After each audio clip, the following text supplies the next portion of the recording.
Good morning. How's everybody? Great. Good, good, good.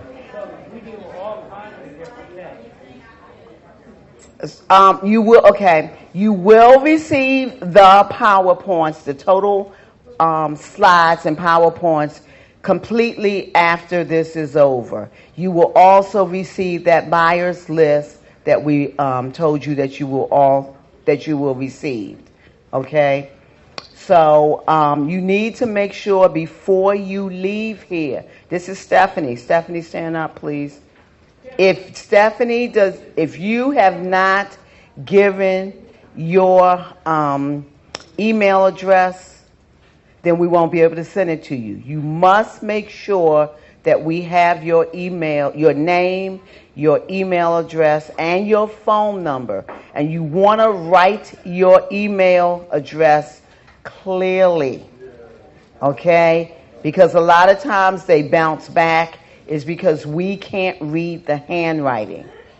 So if you want a copy of the entire PowerPoint plus the buyer's list that we said that you will get, you got to make sure that we have your information before we leave here. Okay? We're adding some other things in here for you. That's why I don't have it ready for you now. Things that, as I hear y'all ask questions, I'm putting other things in there and resources for you that you will be able to use. Okay? All right. Well, you're in for a treat today. Got some good information, so I hope that you got a good night's sleep and well rested. But before we go on to the new information, I just want to see if there are any questions from yesterday. But I want to start off with some things. We talked about mindset yesterday. Did we not talk about mindset? And how even when you're learning new things, it may be something that you're not used to, but that doesn't mean it doesn't work. Okay? It doesn't mean it doesn't work. So you got to be open to new ideas and a new way of doing things if it's not the way that you're used to doing things. Okay? Because I'm kind of hearing some rumblings in here that this don't really work. Okay? It does. Okay. And the people that are doing deals, I did not pay them to stand up and say to you that they are doing deals. Most of you don't know me, but those of you who do know me know that's not me. Okay? So the people that you see working in here, other than Corey, who's on the music, and our video people, the other people who you see coming up here, they're not being paid. They're volunteered. They wanted to be here because they believe, like I believe, in financial independence. And the only way for many of you that you're going to get this financial independence is by getting this information and implementing it. Okay? So I can assure you that it is real. I've been doing it for 20 years. Some of you have known me for 20 years. Who started out at Washington Reo with me? Raise your hand and stand up. We've been around for a long time, okay? And so, since then I've been doing deals.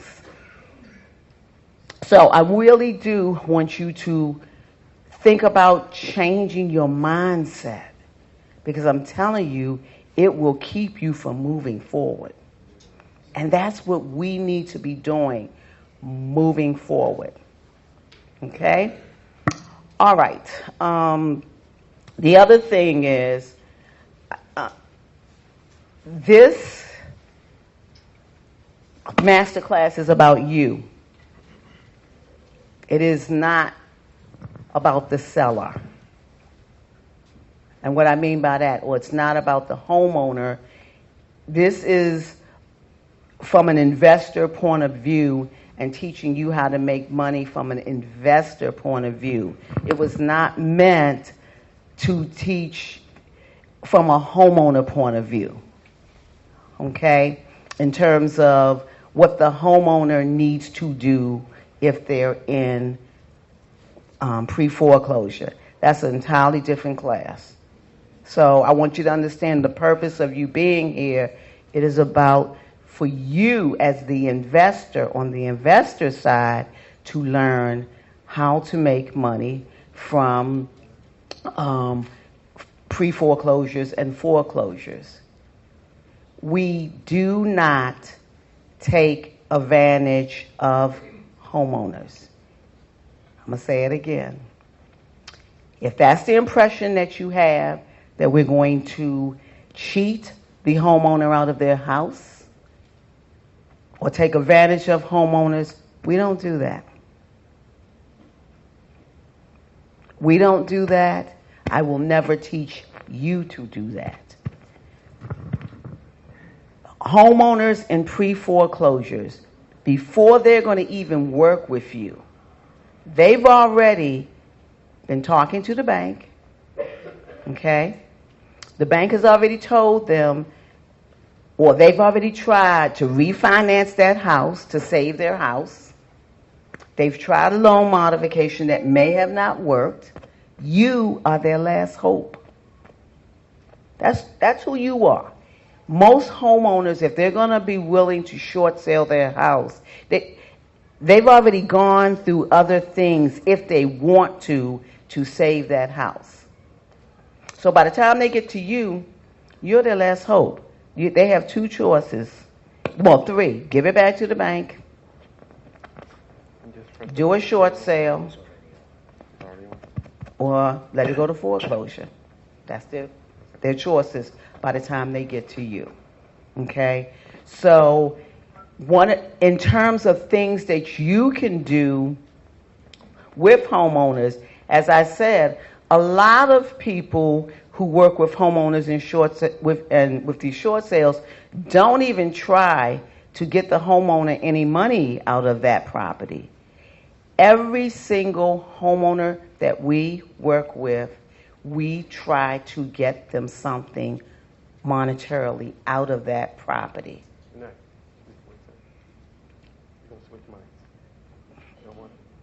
Okay? We try to get them something monetarily out of that property. And if the bank doesn't give them something, then there is a way we will, like what Franklin did on that one where the bank was only getting $7,000, the bank was not willing to give that homeowner something. But what Franklin did, I can't remember how much it was, he brought maybe over $10,000 worth of building materials that was left in that house and gave that homeowner a bill of sale. He brought items that the homeowner had left in the house that the homeowner didn't want.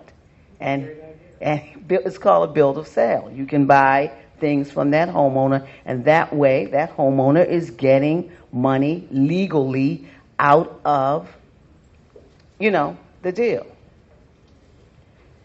So I'm just saying to you another thing that we sometimes will do, because if your goal is to help homeowners, and that is our goal, is to be of service, okay, to help that person restart, you can put them in a credit repair program and you can pay for it.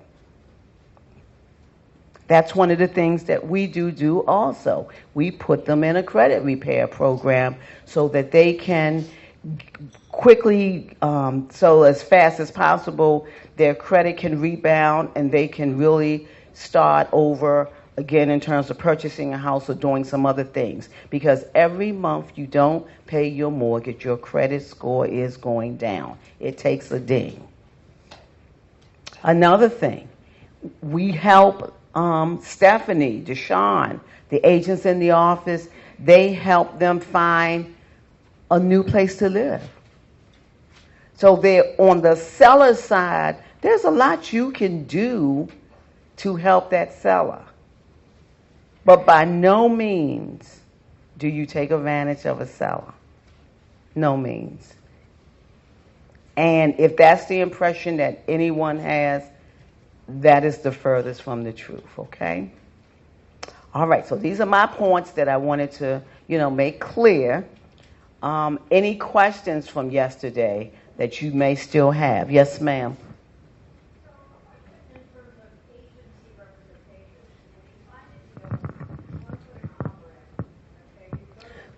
Excuse me, somebody please take her mic.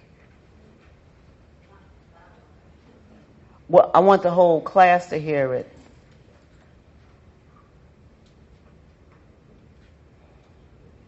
Check.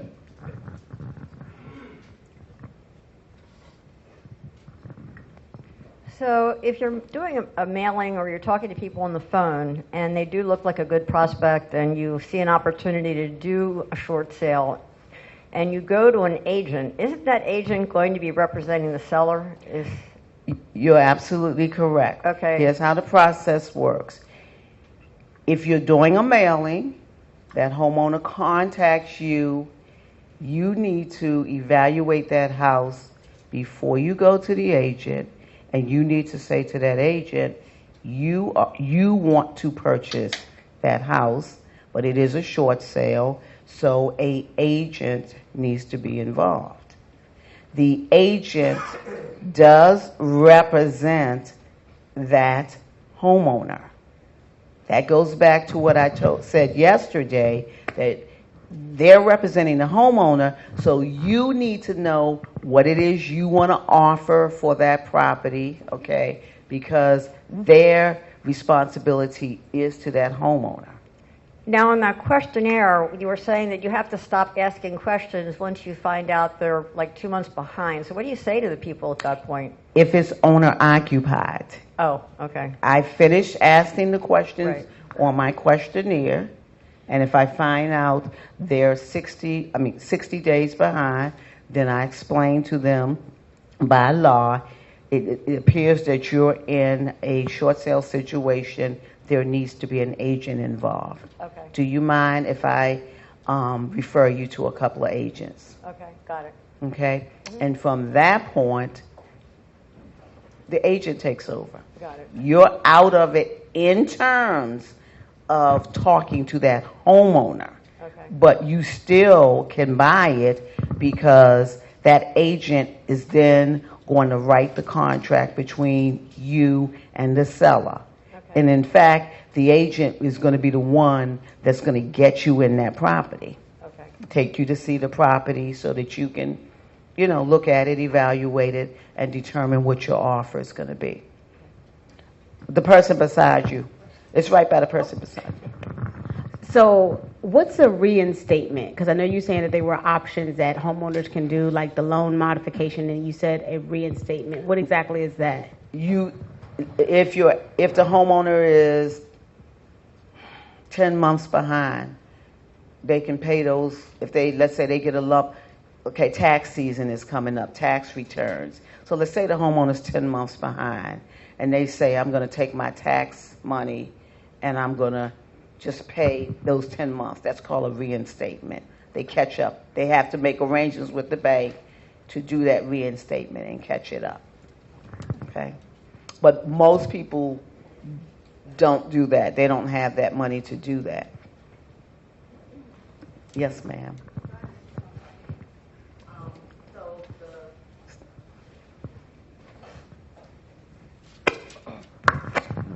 Good morning. So I have a two-part question. The first part to the question is, once you identify a homeowner who fits the short sale profile, and you have an agent, how would you get the process started? And my second question is, I've seen where sometimes for a short sale, they'll have a lawyer doing a negotiation. And what is the difference between your role and the role of the lawyer doing the short sale negotiations? Okay, very good questions. Start with the first one again. Oh, say it again? Okay.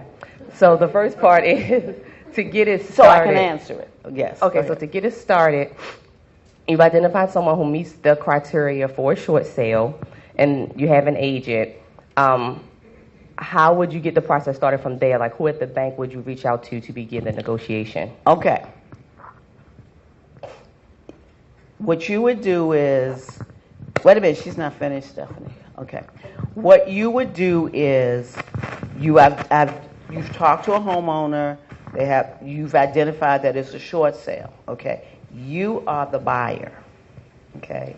So, and then you get the agent involved. Either that agent's going to be the one that's going to negotiate it, okay, or if that agent works with a third party like an attorney. Some attorneys do negotiate short sales. Some title companies negotiate short sales. We are a third party negotiator. That agent is the one who is normally going to pick who is going to work on that short sale. Okay. Now, if you know how to negotiate short sales as the buyer, then you would say to that agent that you want to negotiate that short sale. Okay? But you would need to know how to do that. You would have to get there's documents that you would have to get. You'd have to get an authorization signed by that homeowner, send it to the bank, and all of that. That's a process. Okay? But normally, it is the agent who is going to handle all of that. I'm suggesting or saying a simpler way to get started is you be the buyer, have an agent involved, an experienced agent who knows how to do this, and either them or someone or their team, whoever they choose, it could be an attorney or a title company or a third party negotiator. Okay, they handle all that. Okay, and the second part. So the second part was, what is the difference between your role as a short sale negotiator versus having an attorney do it? Same thing, except the attorney's license. Okay, your role, if you are negotiating it, you're doing the same thing that attorney is doing. But as I said, to start out, if you don't know how to do this, you really should just be the buyer. Because if you, here's what I say. And when I say if you don't know how to do it, we don't use homeowners as guinea pigs. Because you could cause that homeowner's house to go to foreclosure if you don't know what you're doing. We don't use them as guinea pigs as a trial. At least this is my opinion, as trial and error. Okay? All right? Yes, sir.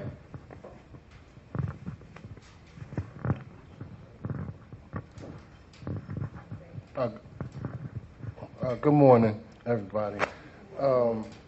Okay, so speaking about this process, two-part question here. Okay, are there any rules or laws that motivate a lender to decide after you've already tried to negotiate yourself? You're the one the person that's in trouble with the loan has already begged the bank to do something they tried. So what I'm getting at is, how is a negotiator, what leverage are they using to get them to sit down and to consider any type of modification or... Okay. We're in Maryland, so I'm going to take out the word negotiator. If you're in another state, you can use the word negotiator. A facilitator. Okay. Okay? Because that's what most of your laws are saying. Okay. So, you're saying that the homeowner has already asked them to try to help them, right? Yeah. It depends on what they've asked them to help them save the house. Is that what you're saying? Right. Okay. They've asked them to help. What he's saying is the homeowner has already asked the bank to help them save the house. That's your loan modification, and all of that. But again, the homeowner has to qualify for a loan modification. Take somebody who's unemployed. They're not going to qualify for a loan modification because they can't. The bank still wants their money, even if the bank modifies the loan. If they're unemployed, they can't pay the payments. Yeah. Okay, so a short sale is entirely different. Whenever you hear the word short sale, that means this property is going to be sold. Okay, what makes a person who knows what they're doing? Because they're going in and they've already we go in, we evaluate that house, okay? We make a reasonable offer that we can justify our numbers. How do you justify your numbers? How do you justify your offer? Comps, comparable properties. I don't go in and just say, oh, I want to offer $10,000. Oh, I want to offer $50,000. You got to look at apples to apples, what similar houses are selling for. So my offer is going to be based on comps, what comparable houses are selling for in similar condition. So when the appraiser for the bank or the BPO agent for the bank comes out, the comps are there. Okay? Because that's what the bank is going to be looking at. That's what they're going to be looking at. Okay? So the first thing you must know how to do, I'm telling you, that's our secret sauce. One of our secret sauce. We have about 3 good secret sauce. But one of our main secret sauce is knowing how to evaluate the house and put in the offers. Okay? You don't just pick a number out of a hat because I came to Valerie's seminar and somebody put a $10,000 offer in. Okay? And believe it or not, on Franklin's property, because someone else asked me this morning, Franklin didn't start that offer at $10,000. Deshaun, what was his original offer? $25,000. How much? $25,000. His original offer was $25,000. Okay? And when the appraisal came in lower, the bank said, the appraisal came in at $10,000. And so the bank said, we'll take $25,000. And what did Deshaun say? No, 10. Okay? So your initial offer makes a difference. Also, another thing that we're good at, and that when you work with us, you learn the bank formulas. I know what the bank formulas are. I know what amount HUD is looking for. Okay? I know what Fannie and Freddie want. You got to know there's some information that you need to know so that you will be able to predict how much that bank is going to take. And most of the people who have worked with us, they always say, Miss Valerie, you're almost right on the number. It's the bank formulas, because we know the bank formulas. Okay? Uh-huh. So I have one more question.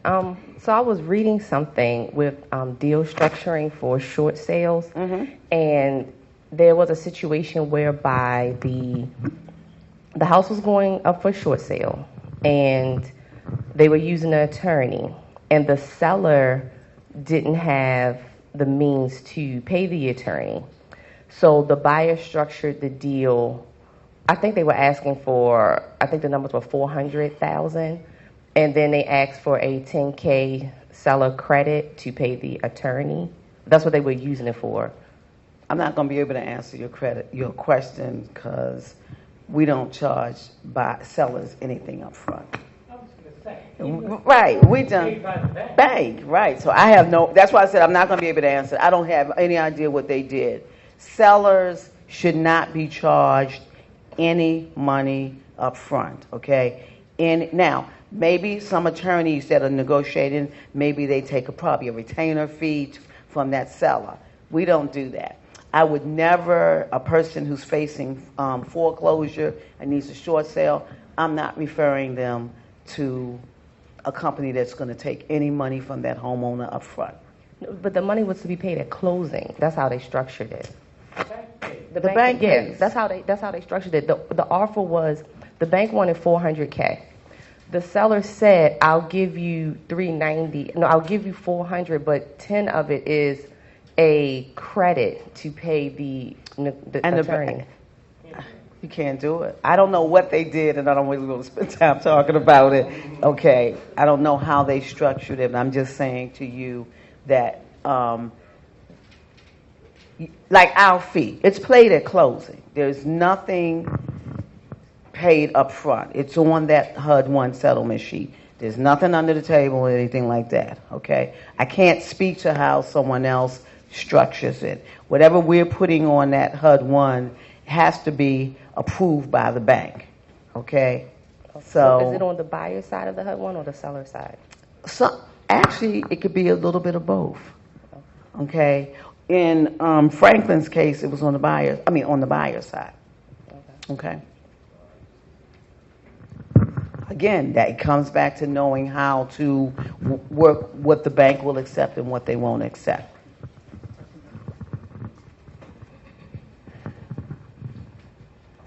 Hey, good morning, Ms. Valerie. Good Thanks morning. for hosting this mastery class on distressed properties. You're And welcome. Happy holidays and happy investing to all investors in the room. My name is Anthony Brown. I have a question for you. Okay. So in regards to the short sales that are already listed on the MLS, what are your thoughts on putting in offers on those deals where half the work is already done, obtaining those? Okay, let me stop. Because you got a two-part question. Okay. If it's listed on the MLS, most of the time, half the work is not done. It's just the seller is working with an agent who lists their house. That doesn't mean the short sale is done. Now, sometime on the MLS, you will see it where it says the bank approved price. So that means that property may have already gone through a short sale. That's listed on the MLS. A previous buyer put in an offer, and the bank did not accept that buyer's offer. So now, if that happens, that agent knows the amount that the bank wants. So it will say bank approved price.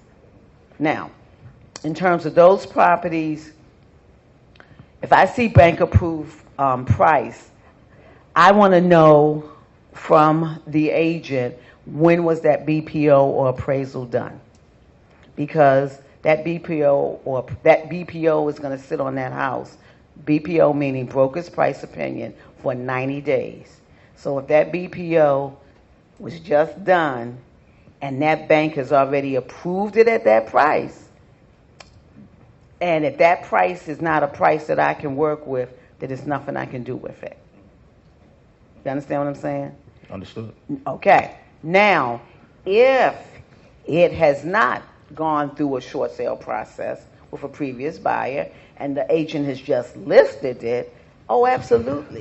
Just have your agent take you to make an appointment to go see the house, evaluate the house, and put your offer in. Thank you, Ms. Scott. You're welcome. Yes, sir. What do you think about the idea where they come in and they make a low offer, knowing that the bank is going to raise it? Okay, question was, what do I think about making a low offer when I know the bank is going to raise it? I start low because I want to leave room for negotiation, but not unreasonably low. You see what I'm saying? If I know that the bank really is going to accept around $95,000 for the house, I'm not starting at 10.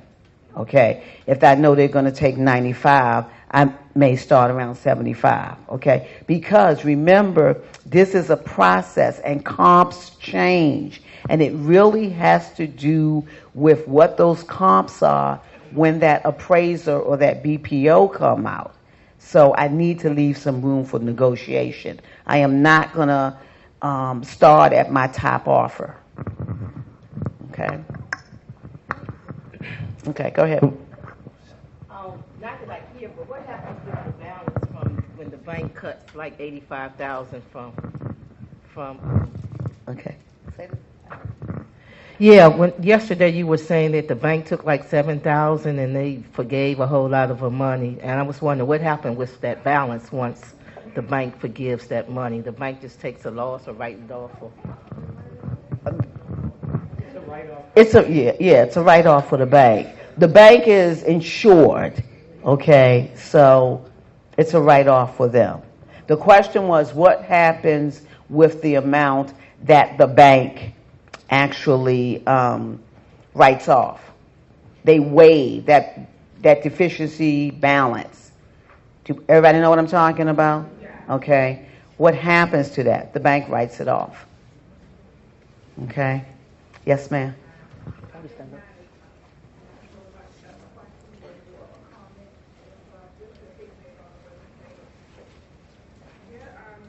Some here. Discussion about mindset. I'm kind of low. Your discussion about mindset is very key, and I think that when people in this business, you're always, if you have a heart, you are thinking about the homeowner. You're thinking about everybody else and how you would be in that situation. But you also have to remember, like she said, that you have the homeowner has three choices. If it's not you, it's going to be somebody else. So don't think so much about how to make things always better or that you're doing something worse, because you're not. If it's not you, it's going to be someone else, whether the house goes into foreclosure, like she said, or whatever. And all of the money that you're thinking about, what the bank is, you don't know where the person was with the homeowner. A lot of times you paying 3 times as much for your home, and all of that is interest in the beginning. So they put all of that. The bank is not going to lose. They have their money already. So those astronomical numbers that we see, they got it already. So they're not really taking that much of a loss. It's a win-win-win every way. The homeowner gets out, the bank gets out, and you get a property to whomever you sell it to. So we really have to change our mind and stop thinking as consumers. We are investors. And once we do that, we go out to be rich. Okay, she said it. Okay, all right. I love it. She's absolutely right. It is really a win-win-win. That's the type of situation that you are trying to create. I'm going to take a few more questions, and then I need to move on. Okay, right here. Good morning, Ms. Valerie Scott. Good morning. My name is Harmony. Hi, Harmony. How you doing? I have a quick question. So if I was an agent and came across a short sale property, would I be able to invest in it myself, or would I have to get represented by a different agent? Okay, excellent question. Good question for agents.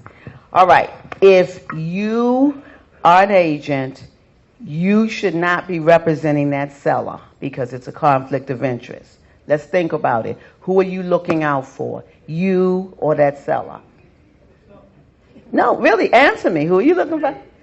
You. You're looking out for you. So someone else, another agent, needs to represent that seller. Okay? But you can represent yourself as an agent and put in that offer. Got it? It can be in the same broker. His question was, can the agent be in the same broker? Absolutely. It can be in the same brokerage, but it just can't be you. Because if it's another agent in your brokerage, that agent is going to be looking out for the seller or representing the seller. You're representing yourself, and you have to disclose that. Now, let me just tell you this. Some banks, as you being the buyer agent, they may not give you your commission. So you may want to have another agent to, put the offer in for you. Okay, Early. So, piggybacking on that question. Okay.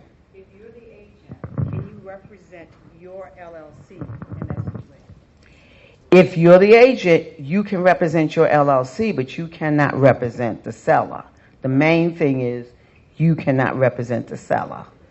Represent yourself. You do the LLC, yeah. But guess what? You got to disclose it. There is a document an agent document that says you are an affiliate of that LLC. I'm sorry, you were saying something. No, I was agreeing with you. Okay. You have to disclose it. Okay. You lose your license without disclosing. Okay, we do things the right way. Okay. Yes, sir. In the case where the bank wrote that big balance off, is that still income for the seller? Okay. That's a good question. Another great question. I love it this morning. Shows me you were listening. The question was the amount that the bank writes off. Is that income from the seller? Absolutely. They will be 1099. Most banks are going to 1099 that homeowner, okay, because the bank looks at it as income. Now, what that homeowner has to do is have a good tax person that does their taxes to show that they did not collect this as income. Okay? Yes, sir. Okay. Can an agent sort of flip-flop between being a real estate investor and an agent, just depending upon the deal? Yes, absolutely. But in your deals, you need to disclose that you are an agent. So one more question. What about the homeowner who does a short sale? That's going to appear on their credit report. How would that appear on their credit report? Is it listed as a short sale, or is it just... The term, banks listed, or credit listed different ways. Settle for less than amount owed. Sometimes you see that, okay? That type of statement would be something similar to that will be on it.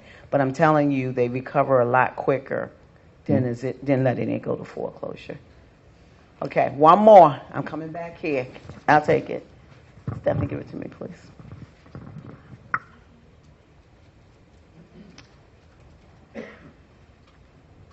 Hi, Malik.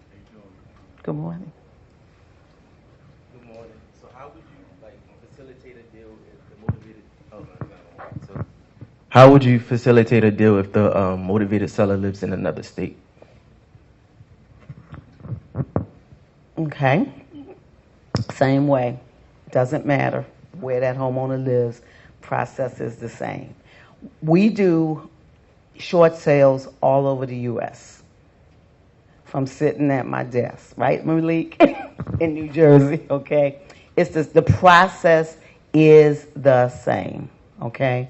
Remember I said yesterday, once you learn how to do this, you can sit at home from your desk and do this all over the country. What do you need? What's one of the first things you're going to need if you were going to do it in another state? Wait a minute. No. What is the first thing that you would think you would need? What have we been talking about for the last? An agent. You need. Remember you need an agent, right? It's because the bank, you can get an agent in another state. Go online and it's not difficult. And we talk about how to do it in our class. We talk about how to do it in other states, okay? So as long as you have an agent in another you can work with in another state, you absolutely can do short sales anywhere, as long as the agent's in that state. What would the LLC have to be? Okay, her question is the LLC. Remember we talked about if you have an out-of-state LLC, when you close on that property, you're going to have to pay foreign taxes because you're considered as a foreign a foreign entity. So what you're going to do is you may want to consider, if you know you're doing it in another state, get it in that state. Okay? Okay.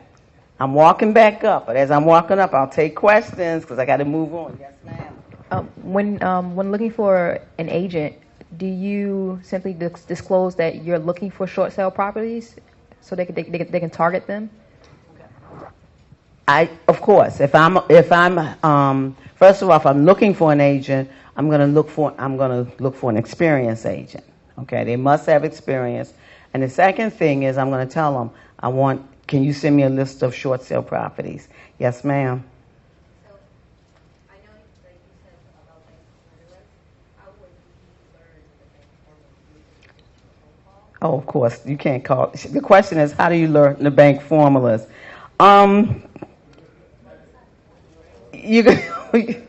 You're going to have to take a class. I mean, you can't pick up the phone and call a bank and say, what is your formula? They're not going to take. Someone would have to tell you and teach you how to use it. It's the key of not so much just knowing the bank. Let me give you a formula. FHA, okay, on short sales. FHA, if it's been listed for less than 30 days, they're going to take 88% of the appraised value. Okay? After 30 days. What is it, Deshaun? After 30 days, is it 86? 86 after 30 days. And it keeps going down. And what's the last? 80? 84. Anything over 90 days, 84% of their appraised value. And FHA is going to do an appraisal. They're not going to do a BPO. These are things you need to know. Okay? If you know that, when you pull your comps, then you will know, okay, if this house comes in at this value, I know it hasn't been listed yet. Okay, so by the time that it's been listed, it may only be 60 days, so they're going to want 86% of that appraised value. Unfortunately, this is not consistent throughout the industry. Different lenders like Fannie, Freddie, HUD, conventional, they all have their own different formulas that they use. Yes, sir. Yeah, those appraisals that FHA does, you find that they're sort of accurate. Do they lowball it, highball it? What do they sort of have? Do they just sort of go? No, it's a regular appraiser that comes out, okay, to appraise it. Okay, but what does an appraiser have to do? Use comps. And that's why you need to have a good source. I gave y'all the source, PropStream, for pulling comps, because the appraiser is going to use MLS comps, and you can pull MLS comps off of PropStream. Okay? All right, I'm going to have to move on. I'll come back to this later. We need to get to bank-owned properties, all right?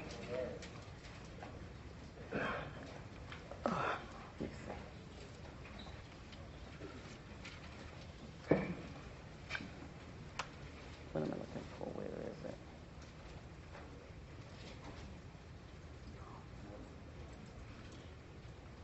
Akil, is this a new one?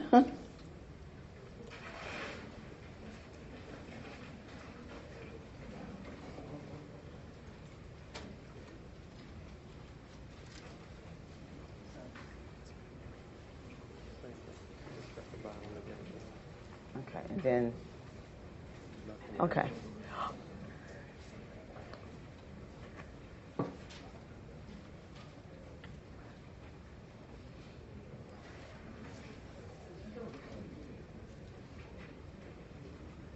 Okay, da-da-da-da, drum roll.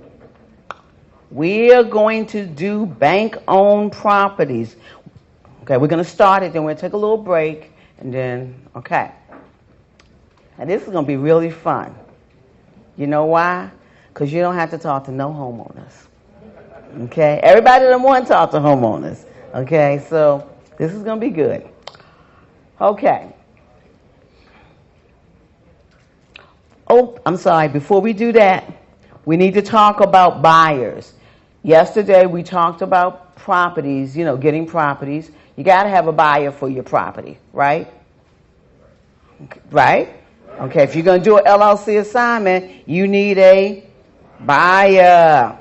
Okay, so let's talk about where you can get buyers. And you need to pay attention because this is very, very, very important for those of you who want to wholesale bank-owned properties. So some easy places where you can find buyers. Your local real estate investment associations, your REA clubs. Everybody know what a REA is? Raise your hand if you do. Okay, association. Okay, yes. Okay, you go there. They're buyer. You're going to find buyers there. Am I not correct? Yeah. Okay. Let me do this again. Someone asked me to do this too. Whoever that person is who asked me, they wanted to know who the buyers rehab buyers are in the room. Could you stand up, please? Who asked me that yesterday? Somebody asked me that. Are you here? You asked me who are the rehab buyers in the room. Okay. Well, anyway, if you are a rehabber, can you stand up, please? All the rehabbers, I want you to stand up. Everybody, come on. Some of you I know are rehabbing and you're not standing up. Okay? Yes, please stand up, okay? If you're rehabbing. Okay? Here are some buyers for you. You need to be getting all of these people who are standing up. You need to get their cards, their business cards, their phone. Don't sit down, Deshaun, yet, okay? Akils, you standing up too, because you ready for another house, okay? Okay? His house is almost done, the one he working on, okay? But the reason these people are standing up, guess what they need and they want? What they're always looking for. What are they looking for? Houses. This is how they make their investing living, right? They want houses. And who brings them houses? Wholesalers. Who are a lot of us in here? Wholesalers. Okay? So I'm telling you, you want to get all of their information, because when you get a house, this is who you want to go to. Go to Akil first, though. Okay. Because he needs a house. He's rehabbing one right now, and he's almost done. Okay. But anyway, but if Akil if Akil ain't willing to pay what you want, then you need to move on. Okay? Or Deshaun, or I know Sandra and Bob rehab. Okay? There's a number of people in this room and in other, like local REAs, where you can find buyers there. You want to get their contact information, because the moment you get a deal, that's who you need to contact. That's who's going to buy. That is who is you're going to do that LLC assignment with, or you're going to do that double closing with, or contract assignments. Because let me tell you, sometimes when you contact a homeowner, you may contact him about one house and they say, no, I don't want to sell that house, but I got another house that I want to sell. Okay? So you want to have buyers and you want to know where to get them. GoSection8.com. What is GoSection8.com? That's where landlords post properties. Who are our buyers? Landlords and rehabbers, right? Okay?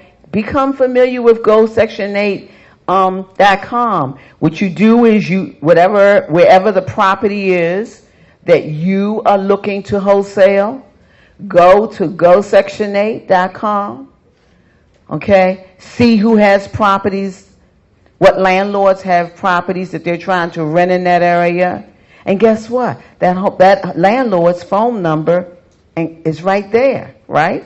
The phone number is right there. Call them up. Tell them you're a wholesaler. I have a property. I see you have a property in so-and-so area. Okay? I am a wholesaler. I have a property in that area. Are you interested in buying more properties in that area? Everybody understand that? Okay? That's an excellent way to get buyers. Meetups.com. You can go to www.meetup.com. And on many of them, you can actually post the property that you are trying to get a contract, that you're trying to do that contract assignment for. Now, when you do your postings, don't act like it's your property, is it? No. So you need to say transaction type, LLC assignment. Don't be ashamed. Put it right out there. Let them know what you're doing.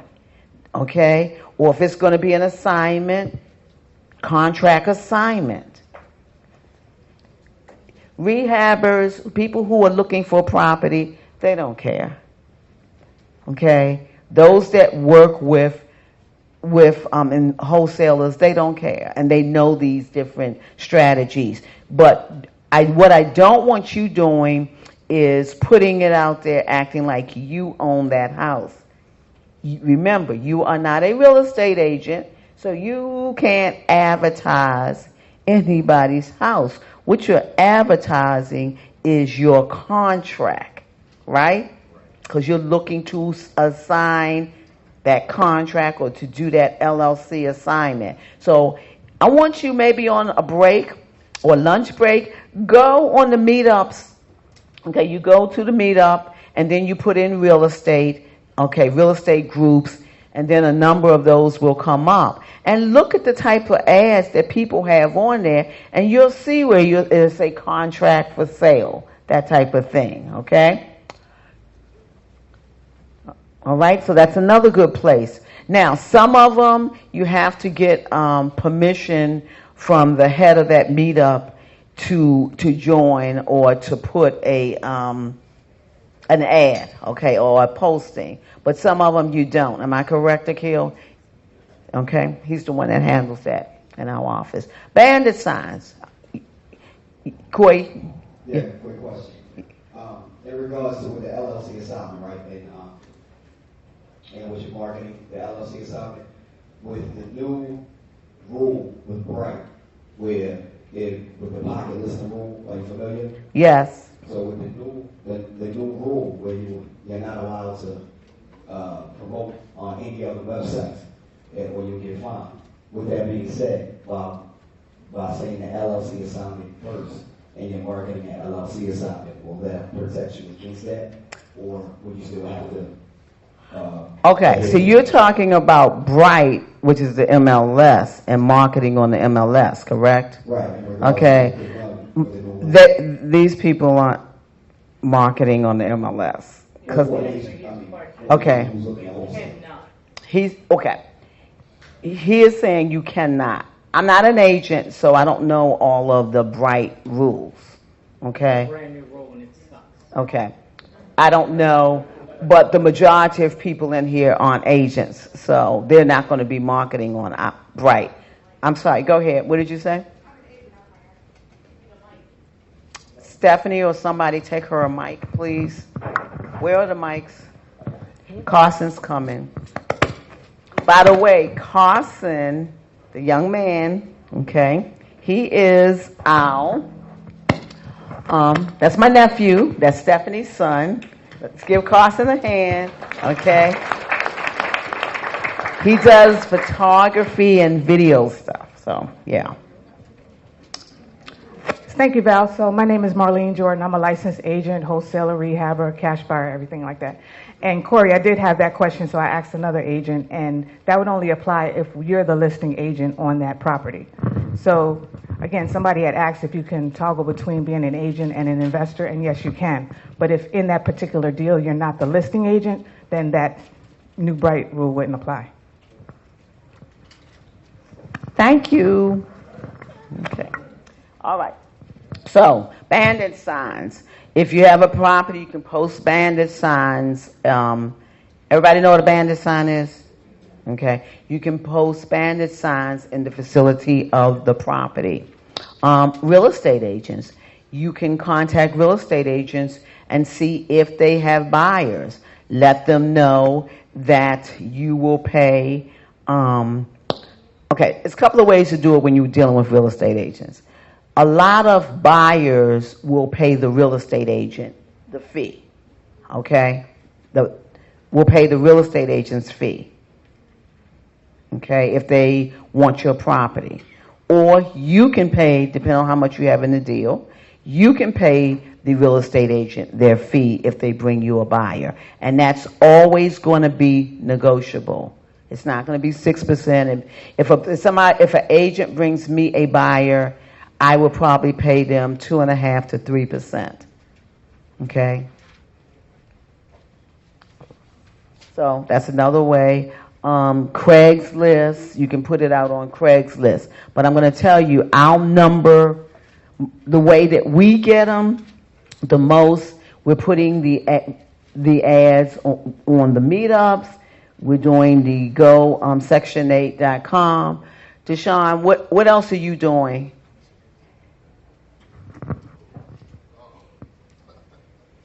All that, everything that you mentioned, pretty much. Okay, what are your top ways of when you're for your properties? Where are you putting them?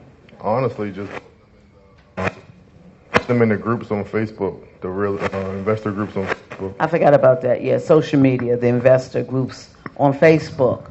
I'm telling you, you'll get a buyer like that. I personally put Craigslist and Bandit Signs because people do that, but using social media, those real estate groups on Facebook, go Section 8, and your meetups, you'll get a buyer right away. Between those three, you'll get a buyer. Okay? Any questions on that? This is very important. So, now you know where to get your buyers at, right? You know where to get your buyers. Okay, so now let's talk about how to make money with bank-owned REO foreclosures. Everybody ready for that?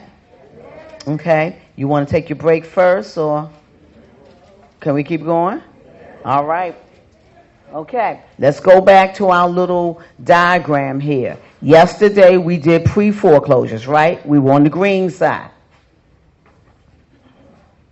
We were on the green side. Today we're going all the way to the red, where the red arrow is. Reddish orange arrow is. Okay? What that means is when it's all the way over there, that house has now gone to the auction, right? Nobody got it at the auction, so the bank took the property back. So now we're talking about properties that are owned by the bank. So homeowner's out. They're gone. Homeowner doesn't have anything to do with that house anymore. The bank now owns that property. Everybody understand that? Okay? You're not calling the homeowner. You're not talking to them. Who owns this house? The bank. That's who you're going to deal with. Okay? And you're not even going to call the bank because the bank's not going to, in most cases, is not going to talk to you. You're going to be talking to their agent. So, okay. REO stands for Real Estate Owned by Bank. That's what it stands for. How does a property become an REO? What happens is, remember I told you before, the homeowner in that pre-foreclosure stage, they have options: loan modification, forbearance, reinstatement, short sale, etc. Okay, if they do none of that, then what happens is it's going to go. If none of that works for the homeowner, then what happens is it goes to the auction, and then if nobody gets it at the auction, it goes back to the bank, okay? So that's how the property, what I just described, becomes an REO. So here's just another diagram, okay, where you see short sale time frame, foreclosure auction, and then you see it becomes bank owned. So let's talk about how to find these REO properties. One of the best ways is the MLS. Because what happens is the bank is going to list the property with a real estate agent. So that's one of your best ways to find it. So again, it goes back to having a what? A good real estate agent. Okay? So the real estate agents have access to the multi-listing service. If you have PropStream, we talked about PropStream, you can pull those same properties, these bank foreclosures that is on the MLS, you'll also be able to pull them on PropStream. Okay? Let's see. Majority of your REOs are going to be listed on that MLS. Now, notice where I got the stars. Somebody read that for me. Can anybody read it? Where I got them stars? But no, but the whole sentence.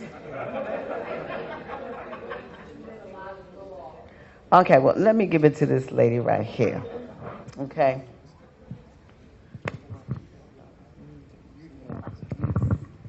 Real estate agents must be willing to submit lots of low offers. Did everybody hear her? Real estate agents must be willing to submit a lot of low offers. When it's on the MLS, that means it's open to the public. Okay?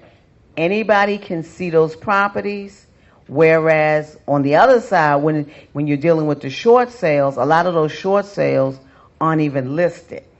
So they're dealing just with you. But in this case, it's out there for anybody to put in an offer. And so you're going to have a real estate agent that's going to be willing to submit multiple offers, because if you think, it's very unlikely that your first couple of offers that you get are going to be accepted. You're going to have to put in multiple offers. That's a good question. She's saying multiple offers on the same property. No, multiple offers on different properties. Okay? Everybody understand that? So not just on that one property, but you got to put in a lot of offers on different properties. And you got to have an agent who's going to be willing to do that. Okay? How many agents in here would be willing to put in multiple low offers? Okay. All right, stand up, because okay, turn around and look at you. Look at the people in here who are agents, who are going to be willing, because they know that, first of all, the agents that are doing this, they got it down to a science, okay? And all they're going to do is change the address and the number and a couple of things on the contract. I know that's how the agents in our office do it. Is that correct? Okay, so it's not like they're going to start that contract from the beginning each time. Is that correct? If you're there, I'm just saying, I'm not an agent, I'm just asking. Okay. Okay, so I'm saying, again, networking is key. You got to do REOs and bank-owned properties. You have got to have an agent. Okay, thank you. You've got to have an agent. And they have to be willing to submit lots of offer and lots of low offers. All of them are not going to hit, but some of them are. And this is only one source of MLS, because you're going to be doing some other sources of bank-owned properties. Now, we have some agents here, and you really need on a break to network with the agents. But if not, you can Google real estate REO agents, or you can go to this site, nrba.com. These are actually REO agents. You can find a whole list of REO agents. Now, I am not recommending that you use these REO agents. Why?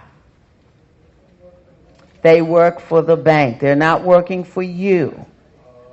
Okay? You want to use your agent, but you can call them, get a list of their properties, okay, the properties that they have listed, and let them know that you will give that to your agent, and the ones you're interested in, your agent will submit an offer for you.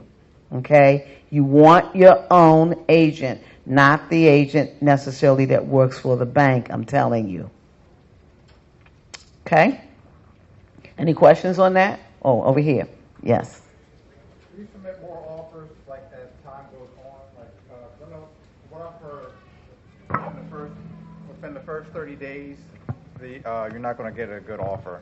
but as more time goes on, after it's like on mark for like 60 days, 90 days, 120 days, it gets to be better. Do you offer small offers then, or what?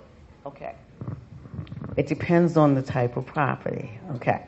But his question was, the longer it's been on the market, the more motivated or willing the bank is willing to take a lower offer. And he is correct. When a bank REO, and I'm not talking about HUD, VA, Fannie and Freddie, HomePath and Home Steps. I'm excluding them. But when other bank REOs come on the market within that first 30 days, it's very unlikely that they're going to go down on that price. But again, it goes back to evaluating or knowing your numbers, because the price that they have it at, you may not need it, but so low. You see what I'm saying? For those numbers to work for you. So back to what you said. I know you said a good source of finding short sales was going on, like the auction listings. So can you go directly to the homeowner on that? Like, how do you know if I should get an agent to, like, how are you getting in touch with the property owner, or who are you supposed to be talking to? We're not talking about short sales. I know. We can come back to. I don't want to talk about short sales right now. I will answer your question. I'll do another question and answer session before we leave today. So hold that question. But we got to focus on this. This is entirely different. This is an entirely different strategy. Right. So I want you to shift your focus right now to bank-owned properties. Okay. Okay. That's any other questions? Okay. One source of REO deals is not enough. You got to have multiple sources, meaning you just cannot use the MLS. You definitely have to have multiple sources in terms of getting properties. Okay? So I'm giving you some sources up here. You can use PropStream, Realty Track.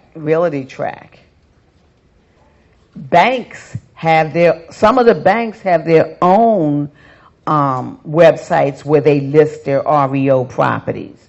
Bank of America, Citibank, Wells Fargo. Wells Fargo has a 5-day bid period for buyers who plan to live in the properties. Now, understand what I'm saying. Wells Fargo, when Wells Fargo lists a property on their site, for the first 5 days, you as an investor cannot bid on that property. It's open only to people who are looking to live in the property. And then after that initial 5 days, investors can bid on them. Okay?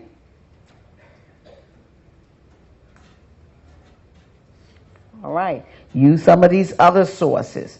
Okay, Google whatever different banks out here, and a lot of times they do list their bank REO properties.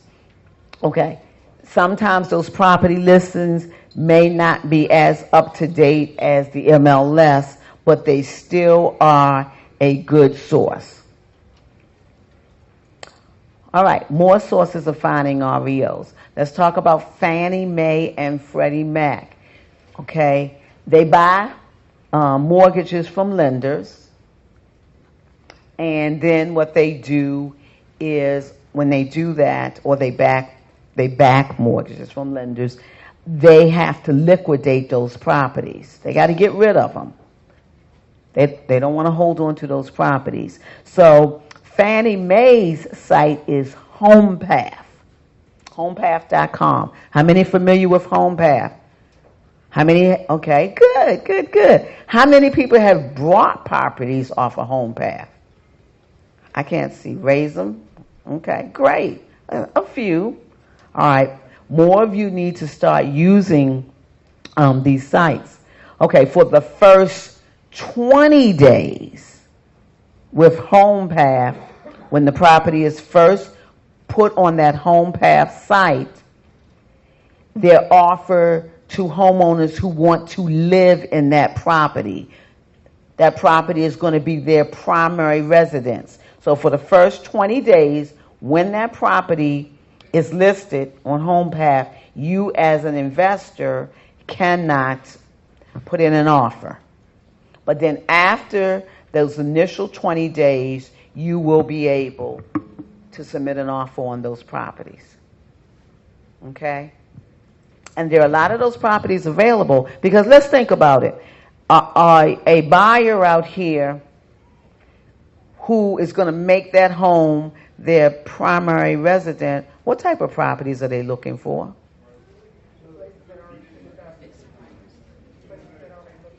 Places that already look nice. Okay? Those of you who are real estate agents, what do home buyers want? They want turnkey houses. They want to be able to move in their house without having to fix anything. Okay? So a lot of those houses, they're not even going to want. So where did these houses come from? Foreclosures. Those houses that, we were looking at yesterday, some of those. Okay, these houses have come from people who maybe weren't able to maintain those houses, right? So these houses are not going to be in perfect condition.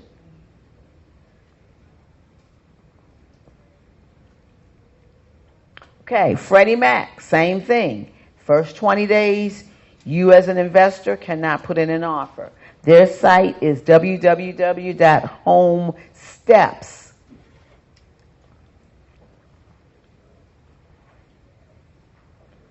Okay. Now this is one of my favorite. I love HUD houses. All right. Then you have HUD. They too have their bid period. Okay. When it's first listed on the HUD site, it's open to people who want to live in it, owner-occupants, nonprofits, and government agencies. So any of you in here who have a nonprofit, you would fit in that category. Let's say if you have a nonprofit that's, develops houses for for affordable housing, you would fit in that category. Now, okay, HUD homes are appraised before it's put on its site. Okay? HUD homes are appraised before that. So, properties that will qualify for FHA financing are listed as insured properties on the HUD site. That means that if a buyer gets a property off of the HUD site, and if they're the winning bid and they want to buy that property, that means it will qualify for FHA financing. On the other hand, there are properties that don't qualify for FHA financing, and that's considered uninsured. Now, here's one thing about HUD houses. Guess what? On most of the HUD houses, they list what's wrong with it. Do you know that? Okay. They have a section that you can go to, and because remember, it was appraised before it was put on that site, it actually will list some of the things that are wrong with that house. So you don't have to guess about it. You'll know if the furnace is working or the AC system is working. Okay? So when you're doing your estimate of repairs so you can determine what you want to offer, they've given you a list. No guessing. Isn't that nice of them to do that for you? Okay? All right. So, for the first 15 days, investors cannot bid, okay, on insured properties. Now watch these numbers because it's not the same. For uninsured, investors can bid after 5 days.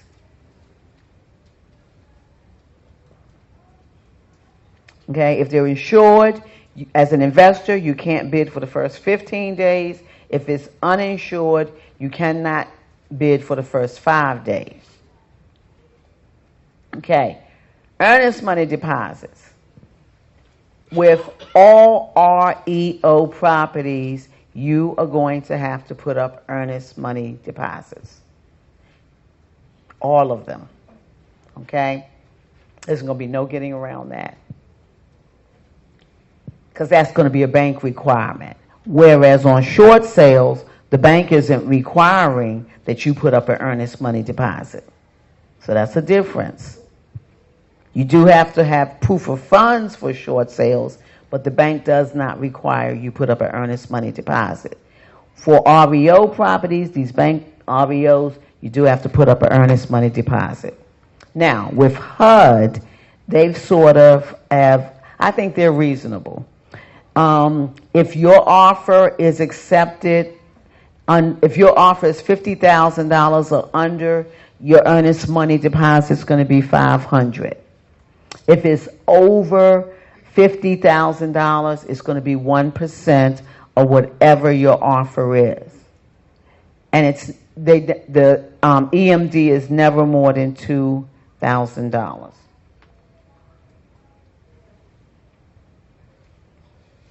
Okay.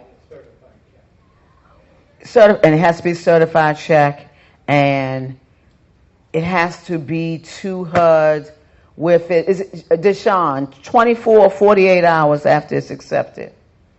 48 hours. Huh? 48 hours. 48 hours. Your offer is accepted. You got 48 hours to get that EMD, the ratified contract, to HUD's agent. 2 days. It's if you don't close, yes, it is a non-refundable. I'm going to show you some ways to kind of get out of it, but yes, you can't just change your mind. Now, like you can with short sales. Remember I said that's why I like short sales for new investors, because it's very easy to get out of the contract. Not so easy with these bank REOs. I mean, this is for real. You putting up that money. So you need to know.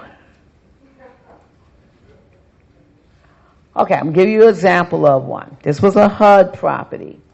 Okay, this was on Brookfield Avenue in Randallstown, Maryland. Okay, the HUD contract price, and they wholesaled this. The HUD contract price for this property was $145,000. The investor did an LLC assignment, and they to a rehab buyer for $150,000, and the wholesale fee was $5,000. But this moves quick, okay? So who would take $5,000? Okay, doing multiple of these. Okay, all right. And okay, so the wholesaler made $5,000, sold it to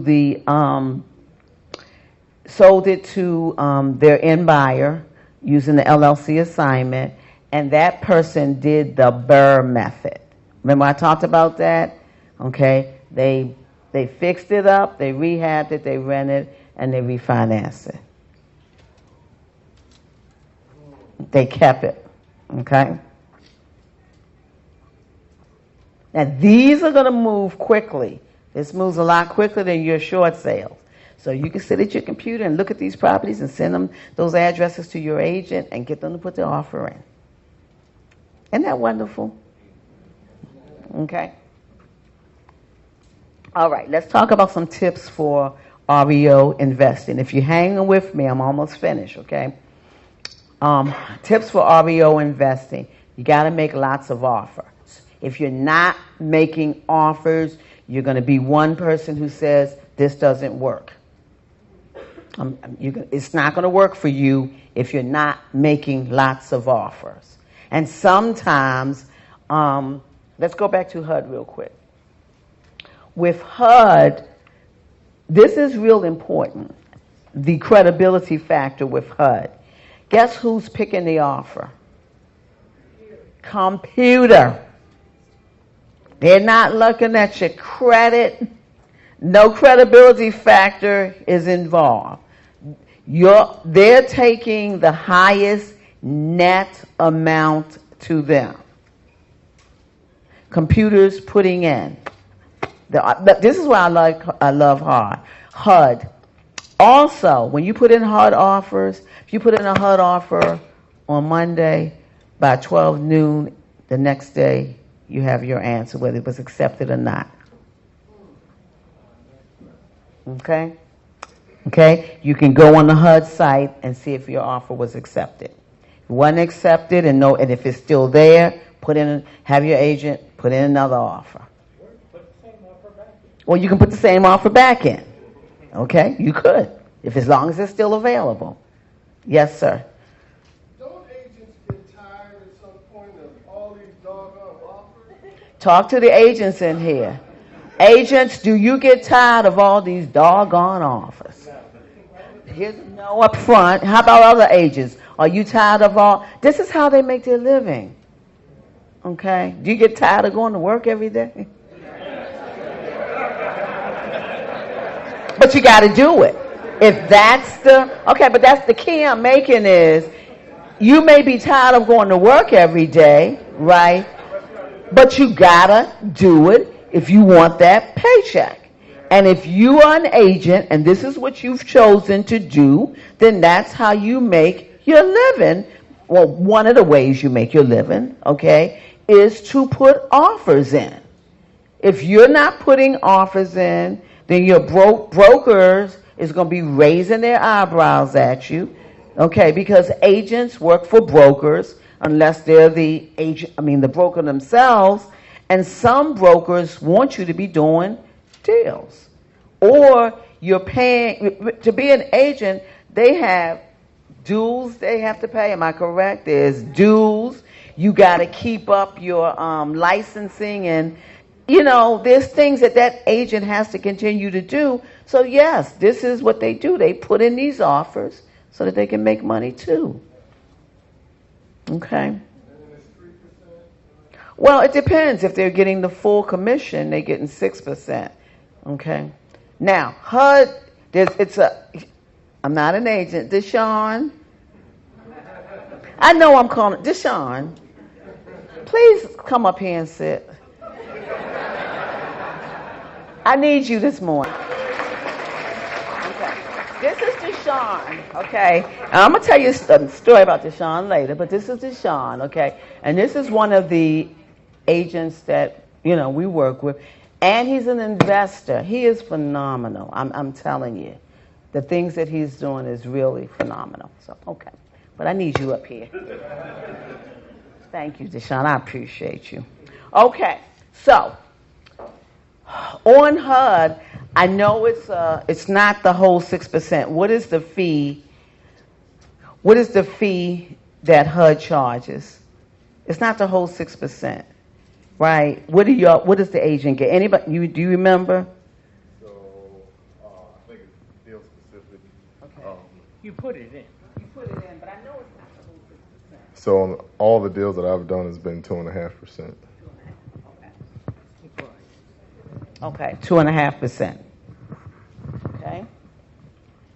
All right, but computer picks it. All right, you get your answer the next day. You don't sit and wait. With other REO, like Fannie, Freddie, you are going to wait a little bit for your answer. Okay, but this I love. And Malik. Are you here? Can I see you? Oh, there you are. New Jersey's number one on it. You need to be on it. What's your partner's name? Huh? Are you here? Can I see him? You need to be.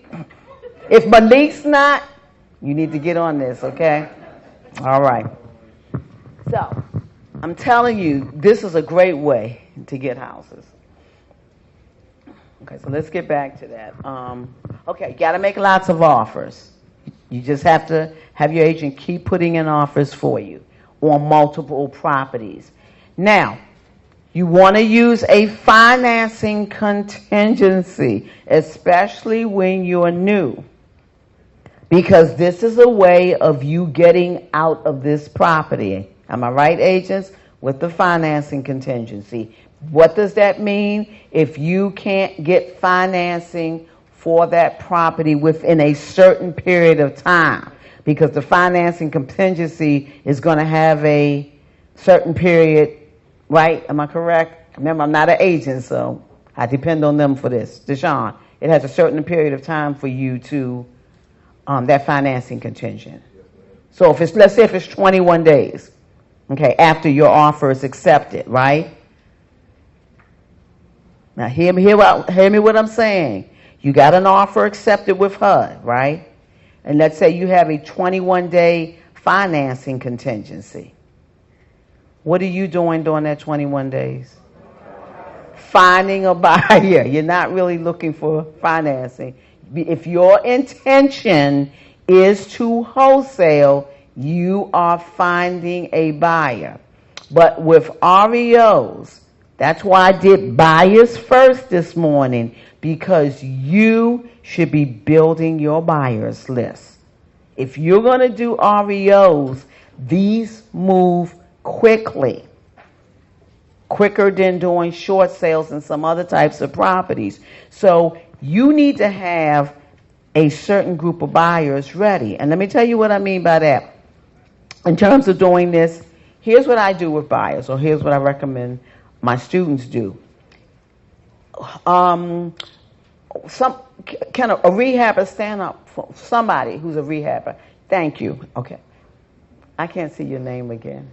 Sherry. That's right, Sherry. Hi. So what I would do with Sherry, in terms of talking and interviewing with buyers, I would say, Sherry, you know, introduce myself, and I would let Sherry know that I'm a wholesaler. Okay. And I would ask Sherry, do you work with wholesalers? Okay. Sherry, where are you looking for properties? Okay. Any specific areas in Baltimore County? Okay. Any favorite zip codes? Okay. What are your favorite zip codes? Let me slow down for a second. Those of you, and Sherry is a buyer, those of you who are doing Baltimore, you really should be writing this down. Okay? Okay? Okay? And so we even have a form that we use so that we put it in the computer so we can keep track of the buyers, so that when we get a property, guess what we do? I'm emailing it automatically to Sherry. But go ahead, Sherry. What zip codes do you like? 21207, 21244, 34, anywhere in Dundalk, anywhere in Anne Arundel County. Okay. You know, 15 and 16. Okay. 05 and 16? 15 and 16. Okay. And you know that property that Franklin did, that's 07. Do you know it's 07? I do. Is that the one we went to? Yes. And my contractor was nervous, but I'm working with him. Okay. But let me just say this. Okay. Akil just bought one, the one that he's working on around the corner. It's around the corner from that. He paid, well, with the, because we work with wholesalers too, with the wholesale fee, $93,000. I know. Isn't that crazy? Okay. 10,000, 93,000. Come on, see? Okay. So, but anyway, Sherry. No, Sherry. I keep that. Okay. All right. I want to know. Okay, great, Sherry. Okay. Look at all those different zip codes that she gave you that she's interested in. So I'd like to know, Sherry, what type of properties? I mean, 2 bedrooms, condos, 3 bedrooms, single family homes, row houses. What are you looking for? Row homes and single family. No Okay. condos. You do no condos? Okay. All right. How quickly can you close? As soon as the title work is done. As soon as, okay. So are you saying to me, Sherry, you can close within 2 weeks? Yes. What type of financing are you using? Hard money and private money. Okay. That's the kind of buyer you want, is Sherry. Okay? And so, when you get these HUD properties or any properties that you get, you already have the buyer ready. Because I'm telling you, short sales, if you got short sales on the contract, you know that they're not going to close for at least 60, 90 days. So you got time to look for the buyer. You can just take your time. But when you're doing these REOs, you don't have that kind of time. If you got a 21-day financing contingency, then you got to find that buyer within that 21-day period. If not, and really you should be able to find a buyer within that first 7 days, if you're using the methods that we're talking about. But let's say you don't find a buyer, then you got to have your agent invoke that financing contingency, and so that you can get out of that contract. This is serious, okay? So you got to know, it's like playing chess. You got to know the rules of the game in order to win. Okay, Carson, go ahead. Thank you. Can you use your own contract with that financing clause in it, or do you have to use the bank's? You have to use, the realtor is going to prepare the contract. There's a financing, the realtors will have. So they have that, it on They there. have that, yes. Okay. Okay, they have all the forms that you need. That's why you got to have an experienced agent. Okay, wait a minute, there was somebody else. Sherry, phone number. Sherry, what your business number? Or whatever number, and email. Oh, she's going to be getting all those property. I'm happy. And I'll share them with Akil. No, she won't kill. I would not say it if I would not do it. I know. Okay, I'm only kidding. 410-800-8270. And then I'm going to give you this email. Scape it. It's SCAPEIT.REI@gmail.com. But I'll be here. All right, Sherry, get ready. I'm telling you, some people are going to be... Okay. Sherry, somebody told me they got some properties for you. Okay. See, this is what you need to be doing business here. This is not just about me talking. Y'all need to be networking and doing business with each other. Okay, so that's one way to get out of it. Okay, do you need a break before you sure? Let me give y'all a break. You want me to keep going? Because it's not too much further. I'm going to keep going.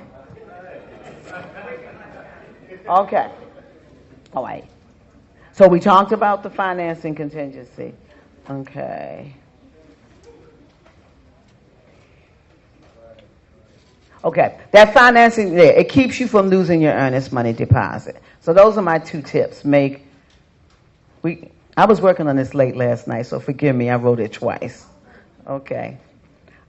But I'll clean it up before I send it to y'all. Okay, so you're going to make lots of offers, and you're going to use the financing contingency. All right. So what happens if we talked about, if you can't find a buyer, you can use your financing contingency to get out. But there's some other ways. Say you're so hopeful. You say, it's been 21 days and that financing contingency, but I know I can find a buyer. You're just hopeful that you can do it and that contingency is over. Okay, but you can't. Let's say you didn't find a buyer. So there's some other things that you can do. So here you go. If the condition of that property has changed or deteriorated, okay, then that's another way that you can get out of the contract. You just need to let your agent know, okay? For example, if the roof is now leaking, that would be a way that you can get out the contract.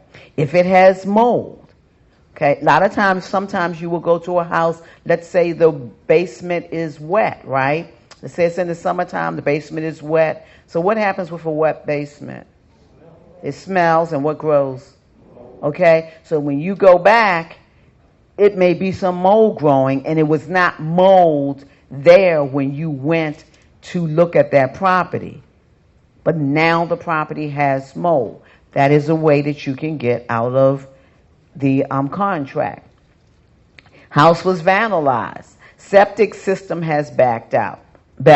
It has termites, and the list goes on and on. If that condition has changed, let your agent know so that they can contact the bank and you can get out of it. A lot of times what the bank will try to do is reduce the price because they want you to continue to purchase it.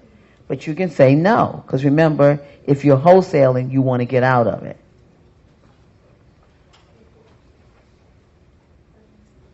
If they lower the price, do you also have the option as a wholesaler to like review the terms based on that? They're going to just they would lower the price, okay? But what I would do is you would have been trying to wholesale this house, and your price may have been a little bit too high, okay? But suppose when they lower that price, it now works for you as a wholesaler, then you can keep it. You just continue forward. But if your numbers are way off, you need to go. You need to get rid of it. You need to just go ahead. This with anybody, any of them. Okay, code violations. Okay, when the title company pulls title, suppose there's code violations on it that you did not know about it. Okay, then if you take a property that has code violation, who has to cure those code violations? No, you. They got to cure it. If they take those okay, let's talk about what a code violation is and the reason the bank's not doing it. We're talking about, let's say if the gutters are hanging off, okay, or if the neighbors have thrown a lot of trash in the backyard. Bank's not coming out and do that. When you buy that house, that follows it, and you are responsible for taking care of that, okay? So what you can say is, because title was pulled, you didn't know there was code violations. It could be a multiple code violations. Now, what were you doing during that 21 days while title was being pulled? You were looking for a buyer. If you can't find a buyer, I don't want it. Okay? Bank may try to lower the price. Okay? If they lower it enough, because if you were showing it to potential buyers, you know what those buyers would take, right? Because when your buyers come out, they're going to tell you the amount they're willing to pay, right?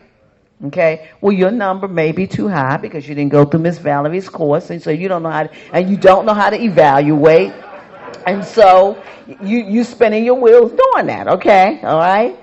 So, all right, or somebody's course that has taught you how to do that. So anyway, if your number is way off, then you gotta let it go, right? Okay. Try again, because you will learn through trial and error. Okay. But one of the things is some buyers, when you keep sending them bad properties, it's sort of like they begin to ignore your emails because they think you don't know what you're doing. Okay?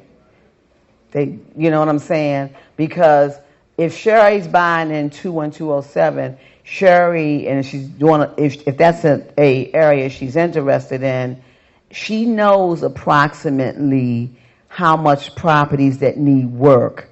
A 3-bedroom, 2-bath, single-family house, square footage. She's going to know approximately how much, within a range, without even seeing that house, about how much she's going to be willing to pay. And if you're consistently sending her ones that's too high, she's going to start to, I can tell you whether she says she does it or not. She's shaking her head, yes. She's going to begin to ignore your emails. Right, because you're wasting her time. She's not going to keep running out looking at properties when she knows you are too high. She needs to spend her time on properties because, the ones that she knows she has a chance to get. Okay, closing delay, and that's a biggie. Most of these REOs are not going to close on time. Am I correct, Deshaun? They're not going to close on time. I can tell you that. Because the bank, you say, why not? The bank's not going to be ready. So if you put a 30-day close in there, it's unlikely that it's going to close in 30 days. If it is, what is it, Deshaun? Fannie, Freddie, it takes 30 days just to get the ratified contract? So the property that I just did with Home Path Fannie Mae, I got a verbal, and after the verbal, it took 21 days to get the ratified contract back. And then within that, once you get the ratified contract back, they have a 10-day inspection period built into the contract. So it ended up equaling out to about 30 days, a little over 30 days. So what does that mean for you? Fannie, Freddie. That means you have how long? 30 days to look for a buyer. If you're wholesale, these are things you need to know. 30 days to look for a buyer because of their system, the way they work. It's going to take 21 days to get that contract back. The ratified contract means that the bank signs off on it. Okay? And then what Deshaun said, built into their contract, they're giving you a 10-day inspection period. You didn't write that in, that's built in? It's built in. They're giving you a 10-day inspection period. So what are you doing during that 10 days? So you had 21 days, okay? And the bank now has signed off on it, okay? So if you didn't find a buyer within those first 21 days, they're giving you a 10-day inspection period. So now that's going to take you up to 31 days, right? So what have you been doing? You find a buyer so that you can do that LLC assignment. See the strategy to this? Isn't this beautiful? It really is, I'm telling you. It really is.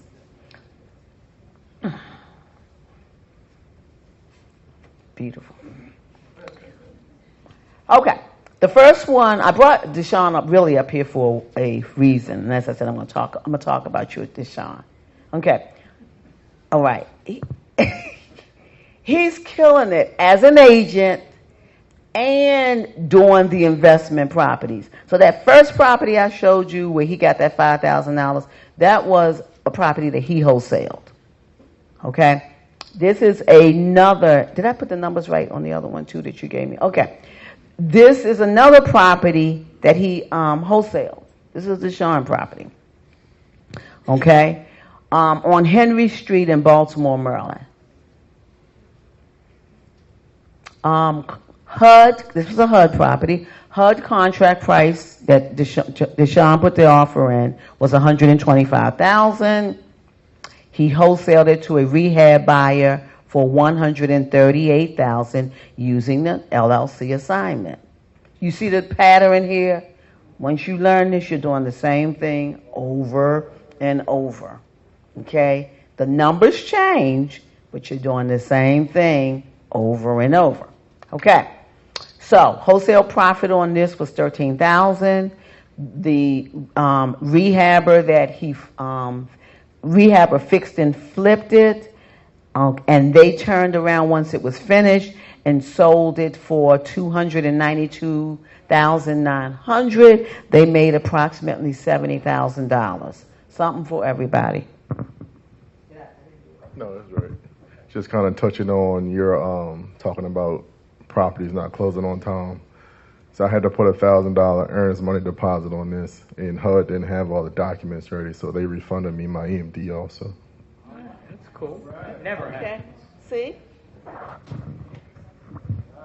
All right. Now, isn't this beautiful? It is for a better word. How about isn't it phenomenal? Rehabbers in here. Okay. How many would like to, would you like it at $70,000? I mean, that's a good profit. Okay. How long did they take them to do that, Deshaun? Okay, it took them 6 months. But Deshaun, how long did it take you to get that 13,000? 30 days. In addition to the other properties that he's doing.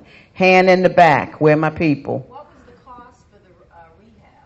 He doesn't, well, remember, he's not the rehabber. Deshaun was the wholesaler. You don't know what his cost was, do you? Deshaun said he thinks it may have been 85,000. Carson, the young man had it. Did I see a hand over here? That deal. I know it took 31 days to get your money, but how many actual hours did you put in to do that deal? Probably 2 hours.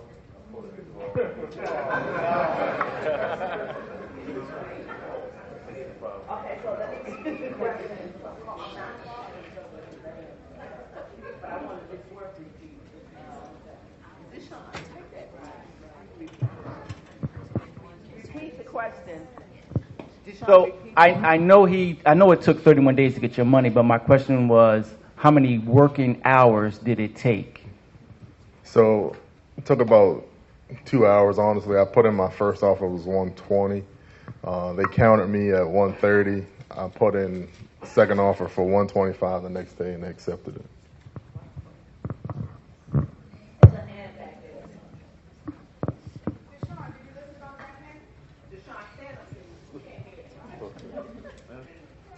I hear you. And she said, did you list it on the back end? No, I didn't. I don't really do those retail listings.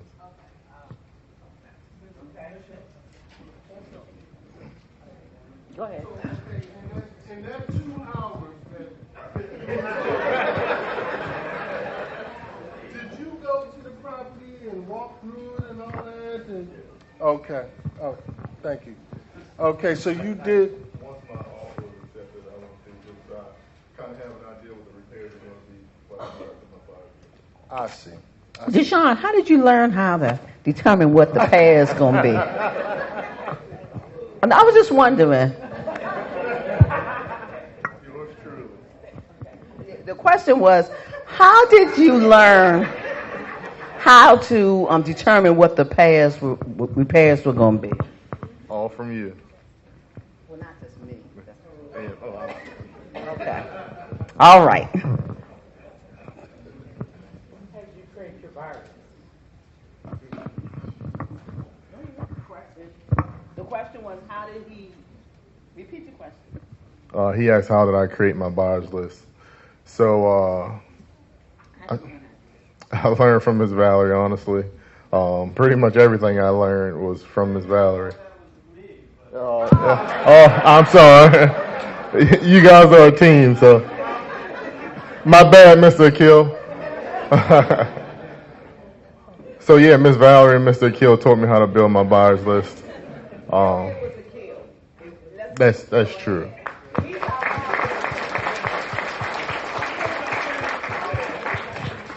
You will learn strategy from me, but when it comes to learning marketing and putting together a buyer's list and marketing the homeowners, Akil is phenomenal with that. He's an expert at that. So that's where you will learn that. Okay? All right. Yes.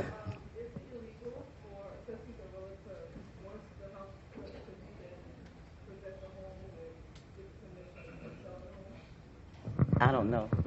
I don't know the question. Are you saying like get the back end listing?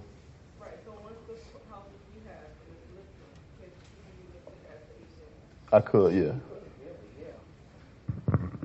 Because HUD no longer owns it. Yeah. Yeah, the new buyer owns it.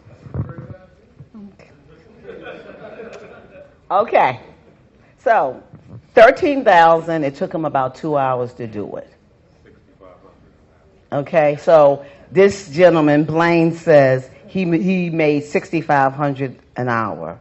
How many people would like to make $6,500 an hour? And really, those of you who are sitting there whose minds may not be open to this yet, because I know it sounds unbelievable, it has nothing to do with him being an agent. He did the same thing that I'm telling you to do, okay? Okay. Here's another one of Deshaun's. All right, you want to talk about it or should I talk about it? No, you need to talk about it. Okay. This is his first rehab property. So I was putting in offers on a home path site. This property was listed at $68,000. My first offer was $50,000. They countered me at $68,000. So I was like, all right, I'll counter them back. I went up $2,000, countered at $52,000. We went back and forth probably about 6 times. Finally got them down to $60,000. I had a buyer already that wanted to buy it for $70,000. So I was like, oh, I can wholesale this and make a quick 10. Walked through, looked at the repairs, start running my numbers, and started looking at comps, saw what the ARV was, and I decided to keep it as a rehab.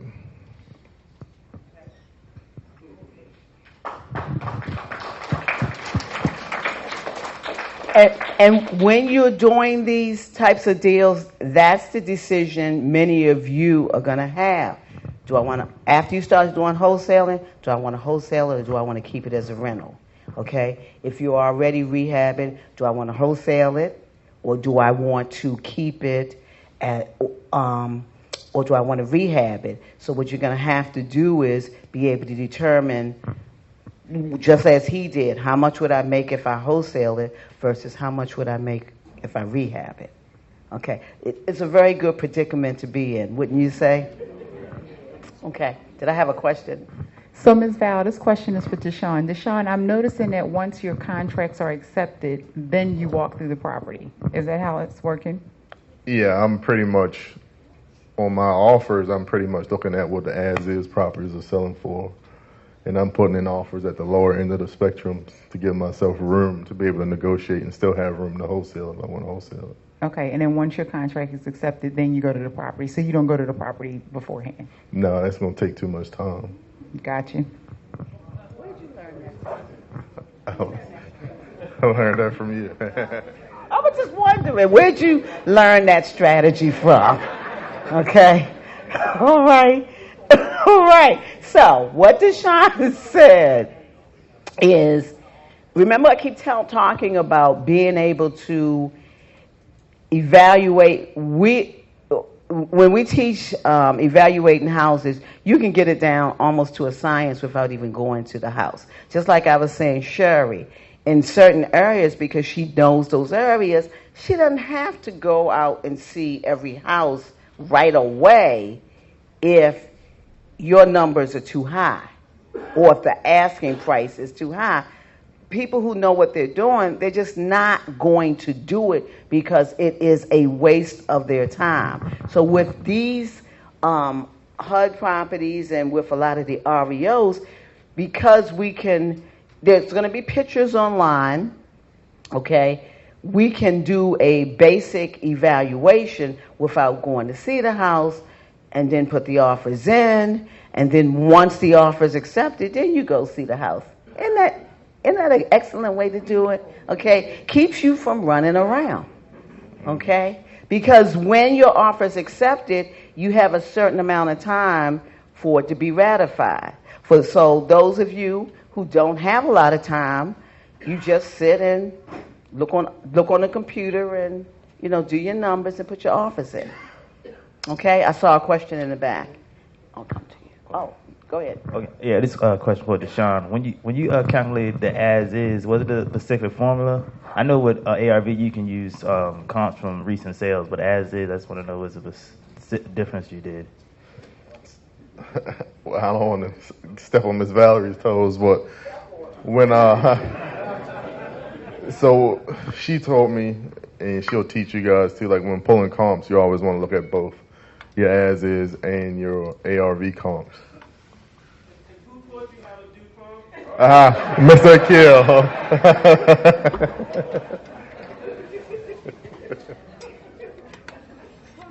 Waddell.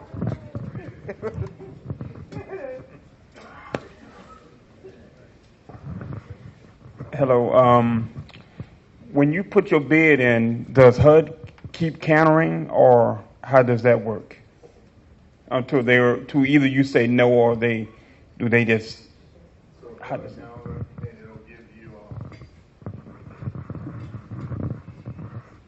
So when you put in your offer for HUD, they will, if it's not accepted, they'll counter. Sometimes you might have to go to the website and physically check it, but they'll give you a counter, and then you can not bid anymore, or you can increase your offer or put in the same offer. All right. Just a little bit more, and I'm going to let y'all go to lunch. Can you hang in there for a few minutes? Okay. Isn't this good stuff? Okay. All right. So, bank-owned properties, your REOs or short sales. Choose one or do both. Okay? That's why it's something for everybody. If you don't like talking to homeowners or don't want to deal with homeowners, then you're going to do, hello, share the joke.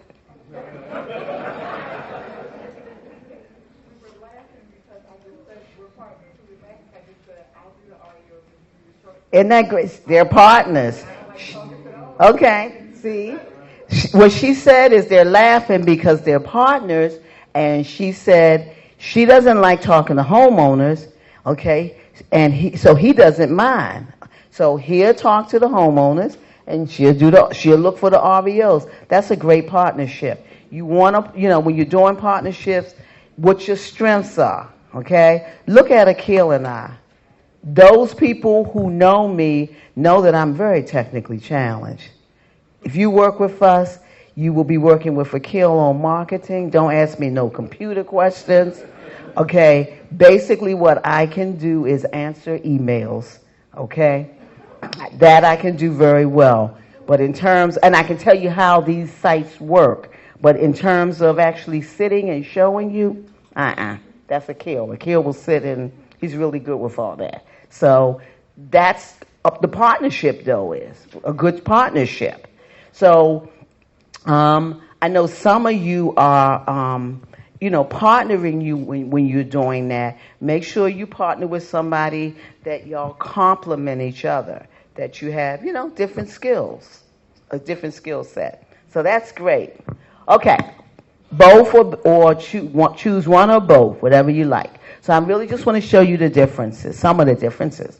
Okay, REOs versus short sales. REOs, no contact with the homeowner. Well, of course, with short sales, contact with the homeowner because you are the initial contact with that homeowner. Okay? Earnest money deposit. Okay?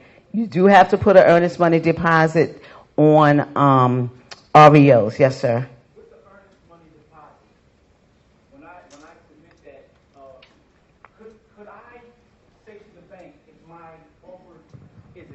Then I'll give my money. Who are you talking about, the REOs or the short sales? I'm sorry, the REOs. Okay, you're not talking to the bank. Your agent's talking Well, that's to the what I bank. mean. I'm sorry, and the bank. answer is going to be no. Okay. Okay. But with short sales, you can say to your agent, I want to put my earnest money deposit up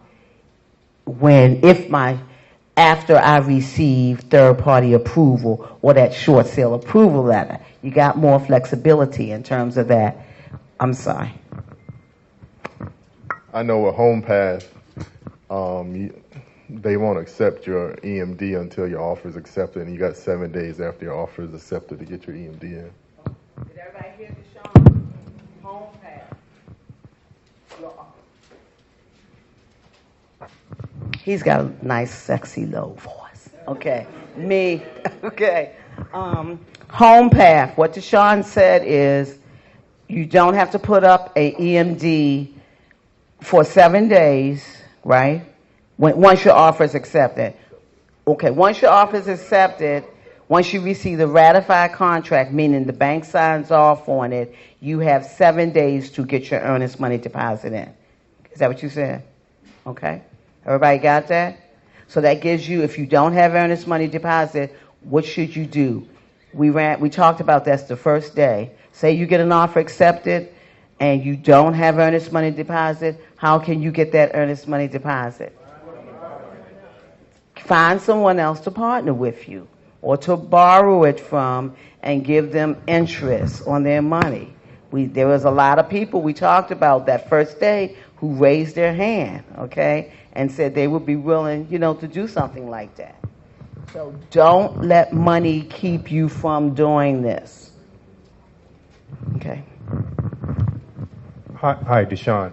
Are you creating the LLC assignment each time because you're an agent, or is it because of a deed restriction? First of all, what are you talking about? REOs or short sales? The REOs. So for me, I go into each property thinking, how am I going to make the most money, honestly. So I'll have spare LLCs that I can use for different properties.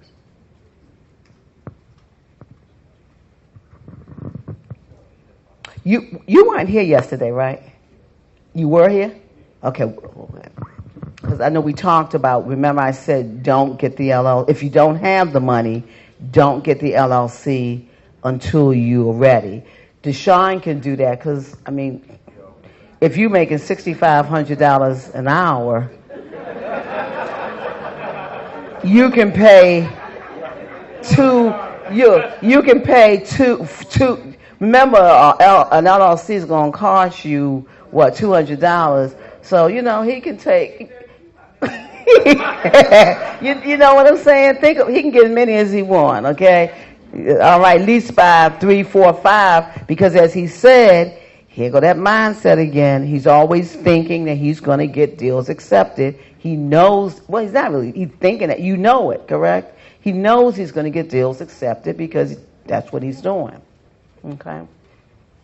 All right, so in short sales, when you talk about the earnest money deposit, it's a possibility. It depends on who your agent is, that you don't have to put the money up front. It just depends on how that agent wants to work with you on that, okay?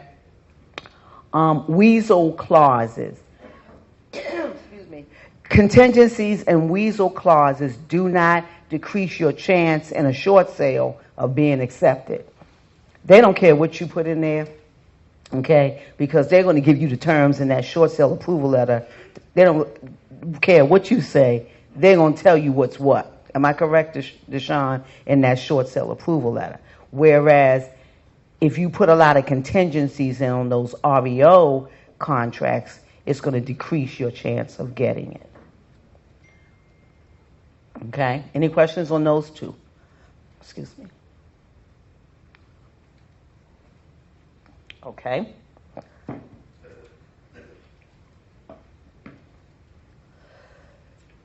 REOs, there's more competition. Why is there more competition? It's listed, it's public, it's out there for everybody to see. Less competition with short sales for a number of reasons. A lot of them are not listed, okay, because you're dealing directly with that homeowner. A lot of investors don't like short sales, so when they tend to get these properties, they just don't do anything with them. They pass them by, okay? In REOs, it takes 30 to 45 days to close. Short sale, we know it's going to take several months. It could be about 90 days, even some of them, depending on that homeowner, or if there is a sale that we have, a foreclosure sale that we have to stop, it will be a little longer. Okay? And let me just say something about this at this part when it talks about that. Yesterday we talked about a way homeowners stop their foreclosures, their house from going to foreclosure, and then we can go in and do the short sale. Well, what has occurred recently, a lot of the foreclosures attorneys are kind of ignoring that it seems like they're ignoring that homeowner has filed bankruptcy, and they have continued to let it go through. Okay? They don't like their license? Okay. So what has happened is you have to change with the market. So somebody in here sitting up front has gotten very good at going, even though the house went to foreclosure, pulling it back out of foreclosure. Okay? That's why I said you have to have an experienced agent, especially on the foreclosure side. Didn't Franklin's go to foreclosure? Didn't they go through on that one? Was that the one? Okay. Listen, and I know I'm diverting, but on Franklin's property, it had a sale date. It went to foreclosure. Somebody got it at the foreclosure sale. Another investor actually got the property. So Deshaun had to actually fight and pull that back out of foreclosure. So I'm telling you, it's interesting. We love it.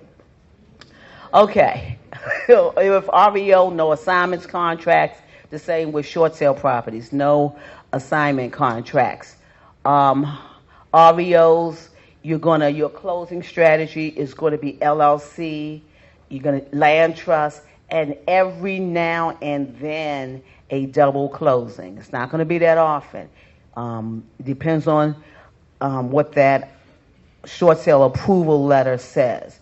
Some of your smaller lenders or some of your private lenders may not put that language in there, that deed restriction language, where you can't resell it for a certain amount of time, and then you can do the double closing. And again, that's going to be up to the title company. Okay, and well, that's for both of them. Okay, most of them are going to be LLC assignments. Okay, any question on the differences between the two? No? Okay. All right. That's it for now. Unless you have for lunch, I'm saying. Before lunch. Anybody have any questions on either one of these? There's a question back here. For the bank-owned properties, are the bids, the offers put in directly from those sites like the FHA site, or is that something that goes through the realtor as well? It has to go through a realtor. Most of them have to go through a realtor. And so the realtor will put the bids in for the bank-owned ones? Yes, they're putting in it for you. Okay. Awesome. You have to tell them, what your offer amount is, and they will submit it. Okay. Okay. Any other questions? Yes. Mm-hmm. So far you said you need an agent, a rehab, an agent. So far you said you need an agent, a rehabber, and a buyer. Are there any other moving pieces or pieces of the puzzle that we need to focus on? I've given, an agent. Mm-hmm. I said your buyers are rehabbers and landlords. Mm-hmm. Okay, so put them together. You need to understand your closing strategies, which is your LLC, your double closing and contract assignments, and a good title company. I don't mean the word good title company, an investor-friendly title company that's familiar with those types of transactions. So an agent that's familiar with that. Yeah, you do want an experienced agent, because there's some other things that go along with these REOs that when your contract is accepted, there is an addendum that bank is sending with that. Your agent needs to be able to understand that addendum, okay? And that's one of the things that we go over it in our class, is that addendum, because if you have an agent who doesn't really looking at it, all they know is you got your offer accepted, but you need to know what's in that addendum so that you can protect yourself. Or you need to really have an experienced agent who does REOs. Okay? Okay. Okay. Thank you very much. You're welcome.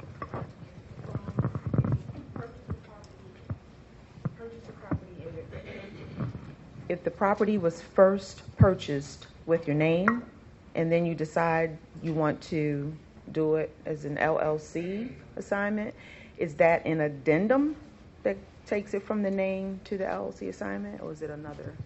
That is an excellent question. Her question was, if you start the property out in your name, okay, and then want to change it to an LLC, is that just an addendum? If it's a short sale and that bank has already approved it, it has to go all the way back through underwriting because you're changing the buyer and they approved that buyer you, okay? And so it takes up about 45 days to go back through underwriting. Deshaun, I don't know in terms of changing it on a, is it on a REO? Okay. You can't change it. So it's best when you put those contracts in, you know, are you putting it in on your name? Are you using your LLC? I've already recommended that y'all do the LLC because you're going to have more flexibility. So, and I'm saying that in Maryland, we know that the cost is going to be about $200. You don't have to have that LLC right away. In fact, Deshaun, a lot of the banks right now up front aren't even asking for those LLC documents. That's what I talked to Daniela about it, and that's what she's saying. They're not even asking for the LLC documents. Who's going to ask for it is when you get ready to close, that title company. So if it's a short sale, you have almost 60, 90 days to get it, okay, to get that $200. Deshaun over here making $65 an hour. See if you can partner with him, okay? So the recommendation, of course, is to just go out and start it in that LLC. Because Deshaun, on the REO, when are they asking for it? At the title company when you get ready to close? Okay, again, you're not producing those LLC articles of incorporation until you get ready to close. Okay? So it's not like you have to have it necessarily right up front. But if you pick a name that you put on that contract, you better make sure it's an odd name that nobody wants, because you have to check. Remember the sites I gave y'all, an SStat? You need to check and make sure that name is available. I'm just giving you a little trick, okay? Okay, I'm not going to compete with people talking because you're going to get me coughing. I can't compete. Okay. What I'm saying is that if you don't have the money to get that LLC for some reason, you can't get the money to get the LLC, but you want to put the contract in, look, whatever name that you know, let's say I know I have the money within 30 days. You need to check SStat. I gave y'all those sites, right? Okay, to see if that name is available. Akil said Google SStat business entity. Right, you writing it down? SStat business entity, to see if that name that you're going to use for your LLC is available. And don't pick something common like best properties, because if you're not going to register it right away and you want to wait 30 days to do it, somebody else could get that name. So what happens if somebody else gets that name? You have to start all over on your contract. So I'm just telling you little tricks. If possible, here's what you need to do. Get the LLC, at least one LLC that you're going to use as an assignable LLC up front. If you don't have the money, how are you going to get the money? Borrow it. Who in here will partner with somebody for $200?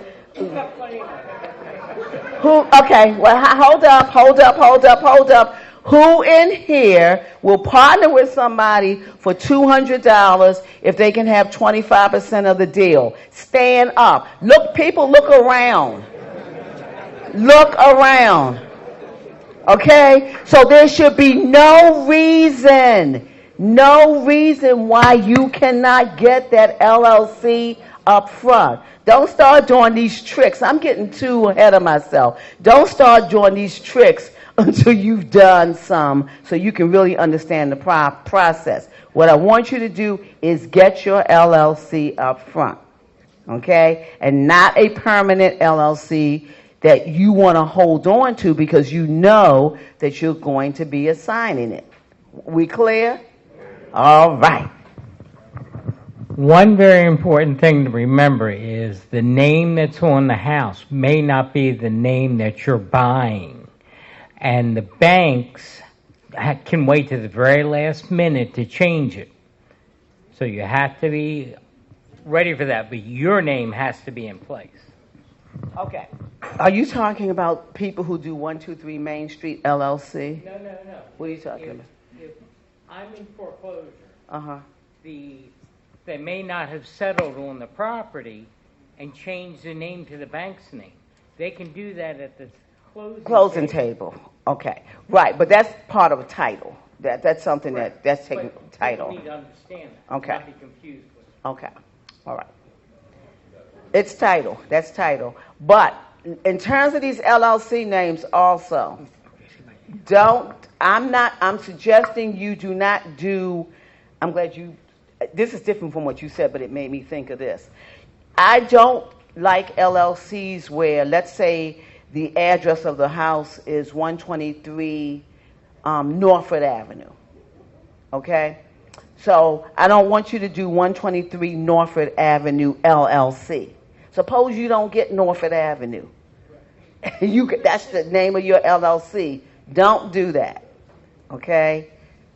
I know a lot of people that do that. To me, that's old school. That's when I first learned how to do it. That's how properties were done. So, okay? So just think about it and come up with a nice LLC. I thought LLCs in Maryland last like 1 year. So if you give 1 year like a good year before you actually have to use it. Okay. No. He said he thought LLCs in Maryland last for 1 year. No. Every year you got to pay those taxes, those $300 taxes on it. Okay? If you don't pay it, it falls out of good standing. And so what happens is that if you don't pay that $300 taxes, it's not in good standing. It takes a year for that to happen. If it's not in good standing, when you go to, and you use that LLC, when you go to try to close on a property, title company is going to see your LLC is not in good standing, and then they're going to tell you, then you just run down to, where is it, on Preston Street, you run down to Preston Street. We got so many LLCs, please. The title company say, Valerie, your LLC's not in good standing. One of us is running down there. Well, Kill running down there. Okay. I got Kill, or I'll ask Gary. I've asked Gary to run down and get it to good standing, so that we can close. It happens. So that's not a biggie. It becomes a biggie if you've had that LLC for several years because it's $300 a year, and so it piles up. You see what I'm saying? Then you decide you're going to use it and go to close on a property, and now it's like $3,000 or something. That's when it becomes a problem, okay? Okay. So, all right? So I have a question. If you use an assignable LLC and then decide to keep the property for yourself, can you still use the assignable as your final purchasing entity? If I know that I'm going to keep that property, if I know I'm going to keep that property, I don't want it in an assignable LLC. I want it in my permanent LLC. then you can keep it in that. But then you need to keep that LLC, because think about what you're saying. If you didn't assign that LLC, you bought the property in that LLC, you assign that LLC that owns that property. Who owns the property then? That person who you assign that LLC will now own that house. No, I guess my question is, I don't know the difference between a normal LLC and an assignable, but if you decide, like you went in with an assignable, bought it, thought of wholesaling it, decided to keep it, can you still keep it under the assignable? You have not assigned it yet to anybody, but is the entity, an assignable entity, something that you can keep?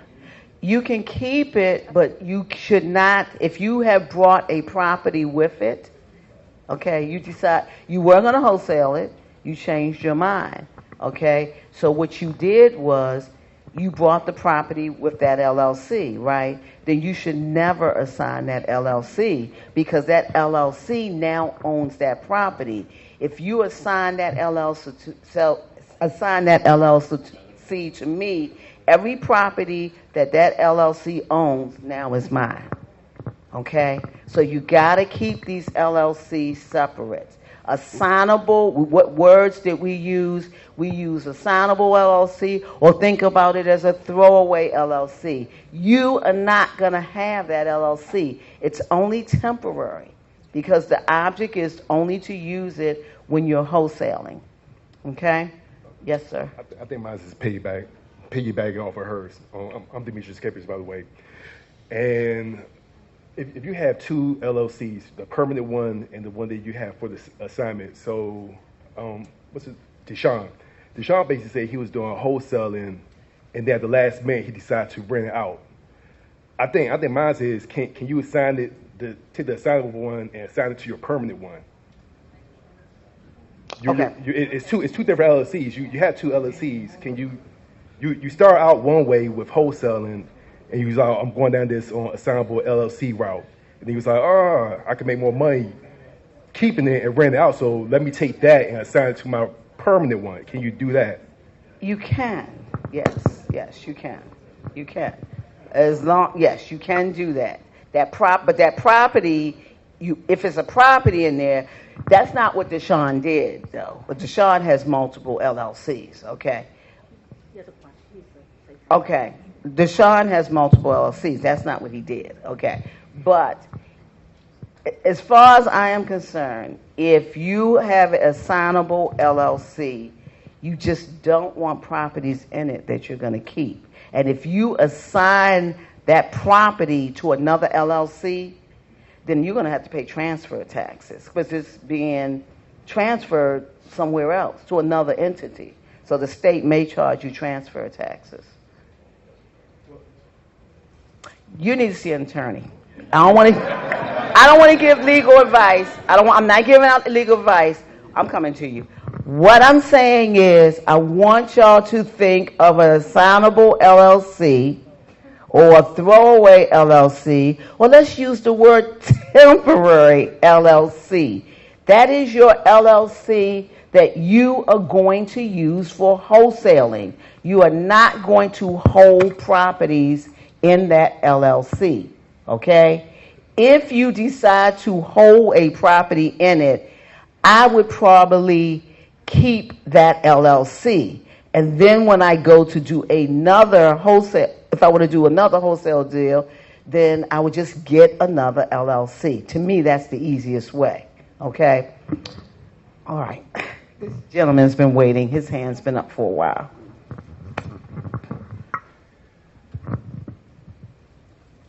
Thank you. It's kind of piggybacking off what you were saying before. You can always, if you don't have the money for an LLC up front, you can buy it in your personal name and then transfer it to the LLC. Depending on where you're at, though, you may have to. They may charge you transfer tax. If you're in Baltimore City, they're not going to. If you're in Montgomery County, they are. Because I did that before. I bought a Reo in my personal name, transferred it to an LLC. You just make a contribution agreement. How long ago was that? Year or two. Okay. I think they're going to charge some transfer. Right. Okay. Well, they didn't know mine, but further to that point, I'm trying to dump that property now, so I'm a motivated seller. All right, we got a motivated seller right here. Okay? Where's the property? 1320 West Pratt Street is in Union Square. Oh, look, 1320 West Pratt, Union. Look, oh, okay, okay, all right. All right. Okay. Are we clear on these LLC assignments, especially with you, those who are starting out new? We're not going to get technical and fancy. We are going to get, and I'm just using the new word, a temporary LLC, because we know we're going to not going to keep that. Did you hear what Deshaun says? Because Deshaun is making that $6,500 an hour, he just buys multiple ones because he knows he's going to be doing deals. Okay? Yes, ma'am. So, in terms of organizing the business, you know, we pay all these fees for subscriptions and training and mailing and whatever. Okay, in terms of getting started in the business, we spend money on a variety of things: training, subscriptions, mailings, etc. We make money when we sell the LLC. The money that we pay out before we have that LLC up, are we doing some kind of company for that? Or how do you structure things in that way if you don't have an LLC set up yet? It's a business expense. Okay. It's a business expense. Okay, so whoever does your taxes need to know that that's a business expense. Well, she needs to set it up right. You need to see an accountant. Okay? Okay, any other questions? And I'm going to let y'all go to lunch. Yes. How many houses do you recommend being your permanent LLC? Wow. That's a good question. How many houses do you recommend being in your permanent LLC? I don't want to give a recommendation. Anybody have an answer to that? Yeah, because that has to do with that taxes and all of that. So, you know what I mean? You're going to need to see a tax attorney or CPA about that. Okay? I'm just here to give you very simple information. Nothing complicated. Not too deep. Okay? Some people in here trying to get one deal. Not multiple. Okay? So, but it's a good question. Okay. All right. We're going to do lunch. It is 12:14.